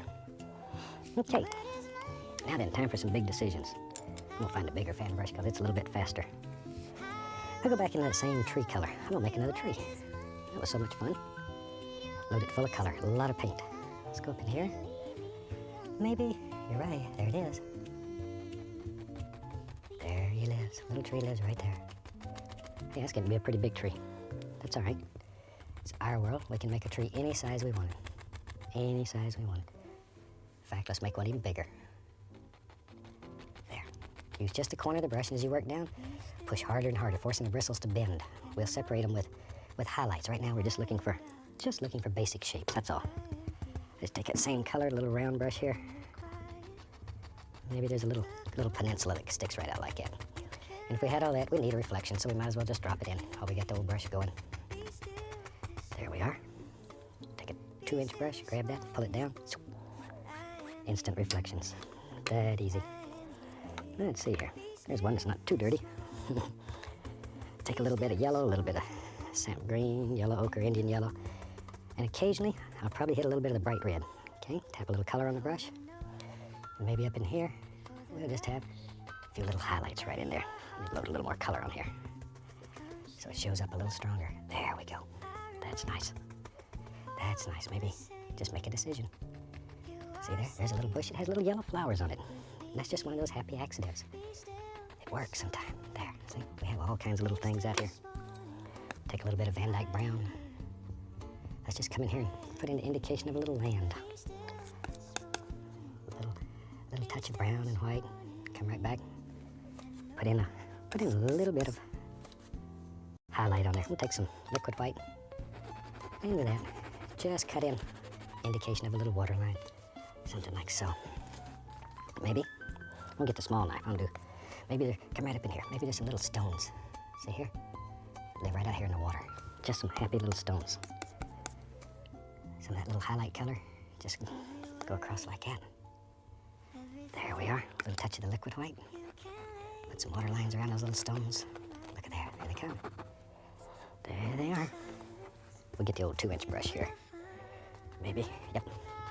Let's have some nice big bushy things that live right up in here. There. Careful, I don't want to cover up my little stones. I like him. Looks like a little way to go across there. All kinds of little things. Just like that. Maybe that comes all the way up there. I don't know. It's up to you. You make the big decisions. There. Back to my brush, it has the greens on it. Let's come right in here. Put the indication of all kinds of little highlights on there. Vary your colors. Little yellow ochre I added right there. Ooh, nice one, nice one. Don't kill all those dark areas though. Sometimes it gets good and you get carried away and you kill all those little dark areas. That's what makes your painting deep. Save those, treasure them. They're your best friends when you're painting. Your absolute best friends. Take care of them. Take care of them, because you always have to take care of your friends. There we go. When Annette and I were traveling for many years, I don't travel and teach much anymore. I got too old. We have too many instructors that do it now, but Annette and I traveled for many years, and we met some of the most fantastic people in the whole world. I still keep in touch with a lot of them after all these years. Now, maybe we'll have some more water down here. So we just grab this, pull it down, and go across. Look at there. See? you just decide where you think water should be and drop it in. We'll come back in here, put us in a little water line. We can take a small knife, put a few rocks here and there. There's a rock. A little bit of highlight on a rock. Shoot, maybe pull that over a little there. A little more of the liquid white. All right. Come right along like that. This painting has, it's got a lot of planes in it. It just goes back forever. But that's good. I like that in paintings. Let's put a little tree trunk in here. A little brown, a little white. Okay, find our fan brush. Put some green on it. And we'll come back in here. Put a few highlights in our little evergreen tree so it stands out. Don't want a whole bunch of highlights because evergreens are normally pretty dark anyway. Want to keep them dark. Especially down toward the base. Want them to get darker, darker, darker down toward the base. Now then, let's take bright red, dark sienna, Van Dyke brown, making sort of a reddish brown color here. Okay, maybe in our world, let's go up here. This is your bravery test. In our world, there lives, boy, there does now, a big old tree hangs right off the side of this canvas. I'm just putting in some base color. so that our lighter color will show. Maybe here, right there. I know. Let's get crazy. Maybe there's another tree over here. There, I know that's scary. After you work so hard to put these things in, then you get up here and some fuzzy-haired crazy guy tells you to drop a big old tree in. I know that's scary. And in your world, if you don't want to put this tree in, you don't put it in. You don't put it in. But if you want to, it's a lot of fun. Let's see here. I'm gonna take a little bit of brown, a little brown, little brown, little brown, right there on the fan brush. Put a little white on one side, and go. Gotta have some kind of tree trunk to hold all that up, like that. On the other side here, maybe this is an old wiggly tree. There we go. Take our liner brush, a little bit of that same brown color, and we can put an arm or two out here, wherever you think these old tree limbs should be. Up to you. Totally and completely up to you. Here we go. There's some over here. Maybe here's one that's, the leaves are on it. Sort of a naked one. There. All right, we can come back. We'll go right into yellow ochre, bright red mixed together. Whew. Nice color. And let's put, yeah, isn't that great? Let's put some leaves up here on these trees, just using the corner of the old brush. Just like so. Just like so. If you have trouble making this stick, add a little bit of paint thinner. There we are.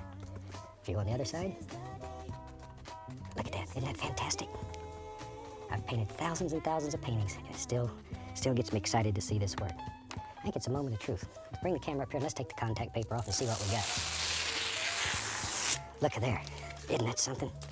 I think we can sign this one. Take a little paint thinner, a little bit of bright red, and we'll sign it. I really hope you've enjoyed it. This is quite a nice little painting. Give you a lot of practice with all the equipment. I think you'll, as I say, think you'll enjoy it. From all of us here, I'd like to wish you happy painting, and God bless, my friend.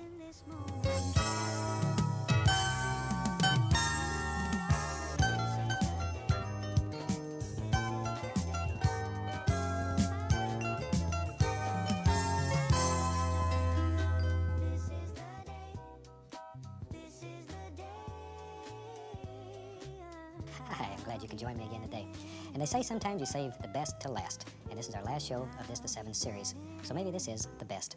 Today, I've got a little bit of different effect going here. I've already covered the canvas with liquid black around here, and then liquid white right in here. And then sort of just blended it together. So I'll tell you what, let's have them graphically run all the colors across the screen that you need to paint this painting with me, and they'll come across in the same order as I have them on my palette. While they're doing that, let's go on up here and get started and have some fun.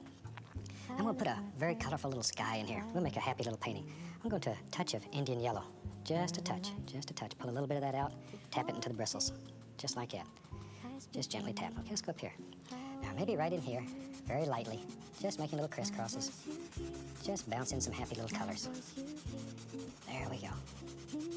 That quick, that easy. Without cleaning the brush, I'm going right into a touch of alizarin crimson. And just tap a little of that right onto the brush. Okay? And maybe we'll just float a little bit of that here and there. There we go. Nice warm colors. This is a happy sky. There. This is one of those paintings that should make you relax and just really, really enjoy. It's very soft and very quiet. Okay, now then. Once again, without cleaning the brush, I'm gonna go right into Van Dyke Brown and a little touch of the blue. Little touch of the blue in the Van Dyke Brown. Okay, let's go right up here. Now all of this is mixing with the liquid white, and all these effects just happen. I don't want to kill all these little colors. There we go. Just want to lay a little of this around right now. See there? A little bit right in here, wherever you want it, wherever. Okay, let me clean this brush. Scrub it off. Scrub it off. Shake off excess. And just beat the devil out of it. Okay, now with a clean brush, I'm gonna go back in here and we'll begin blending all of this. Just making little crisscross strokes. And it doesn't hurt to take your brush and go over here and pick up a little bit of this black and bring it back in. Just transfer some of this color back and forth. If you want to dull down an area, you can pick up a little bit of liquid black, bring it right back in, and dull it down. That easy. That easy. This liquid black is very good. You know you're gonna have big dark areas in your paintings that are gonna be big shadow areas. Very quickly you can block all that in, and it saves you a lot of time. And I'm lazy, I always look for an easy way to paint. There. Just blend this till it gets to just the way you want it. There we go. Just stroke across it, that takes out all the brush strokes, and you're in business, ready to go. Okay, that easy. We got a happy little sky. Let me grab my old round brush here.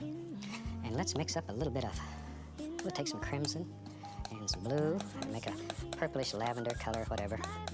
More crimson and blue. Okay, let me clean the knife off. I'll take this round brush and tap it. Just tap it right into the color. There you go, see there? Just tapping. All right, let's go up here.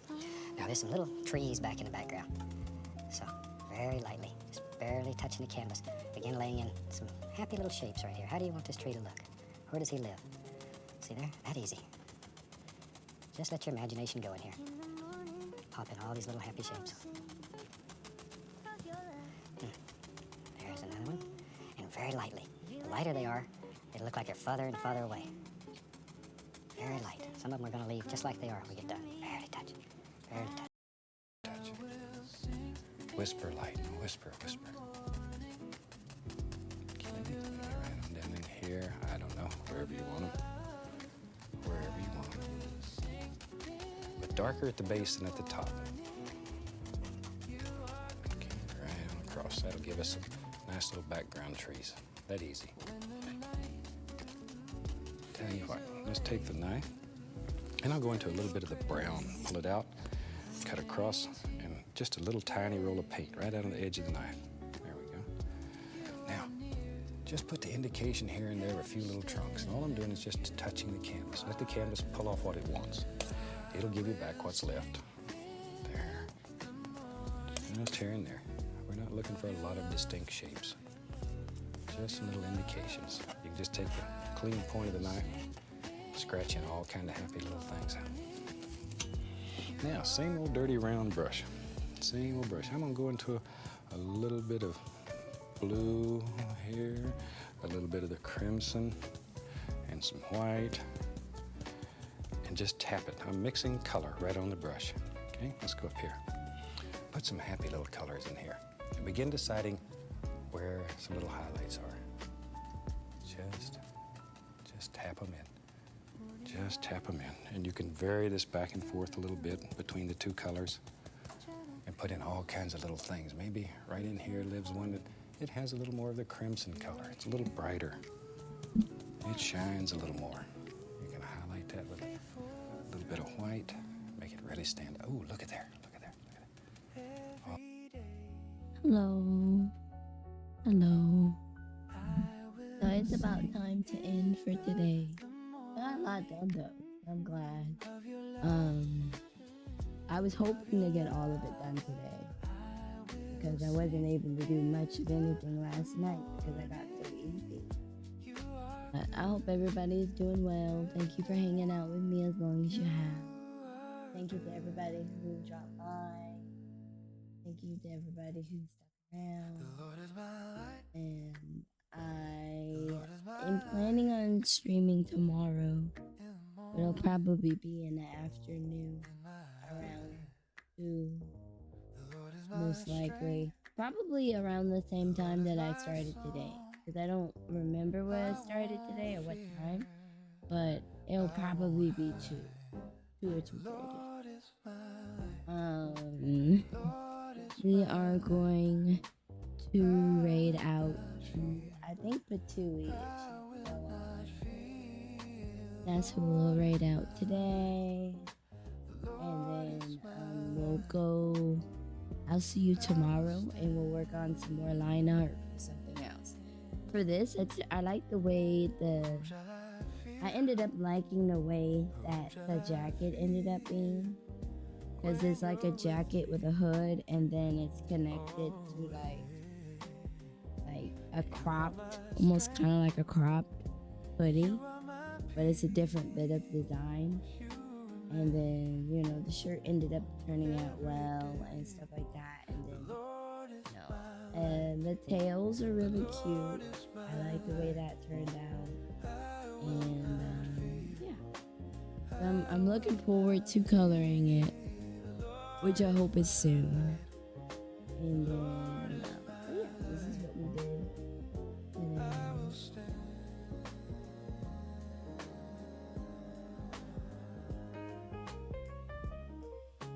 let me do this real quick. There we go.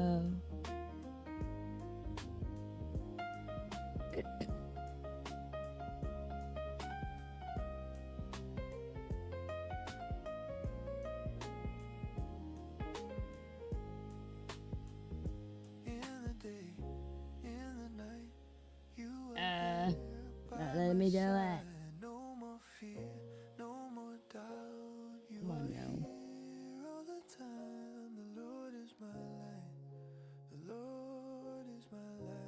There we go.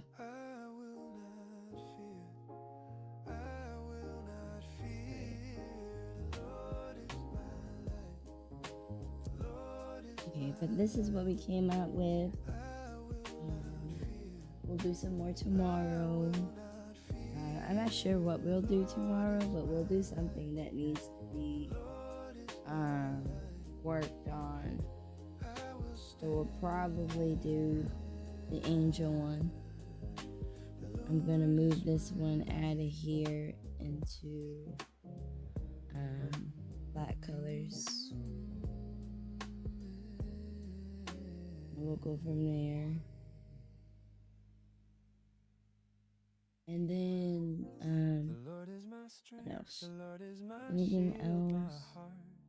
There's no announcements or anything right now. Just going forward, most likely, I'll be streaming. I'll try to stream Friday night for at least 2 hours. Hopefully I'm not too tired from work. And then I'll stream on Saturday for sure. And then I'll stream on Sunday for sure. Because now with my job is full-time now, so I work every day. And it's depending. It's like I get off at either 5 or 6:30, depending on the schedule and what I have to do. But yeah, like I said before, I really appreciate y'all. Thank you so much for hanging out with me and keeping me company. And I will see y'all tomorrow at around 2:30. It's most likely gonna be 2:30, and we will start the raid. Thank you. Oh wait, I gotta do the raid message.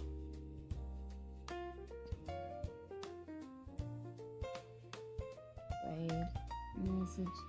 So please copy it if you get a chance. I would appreciate that. If not, no worries. I'ma copy it for sure. We have a Discord if you like to join. A cozy Discord. And we have a throne, no pressure. And I will see y'all all tomorrow. Please stick around for the raid. Bye.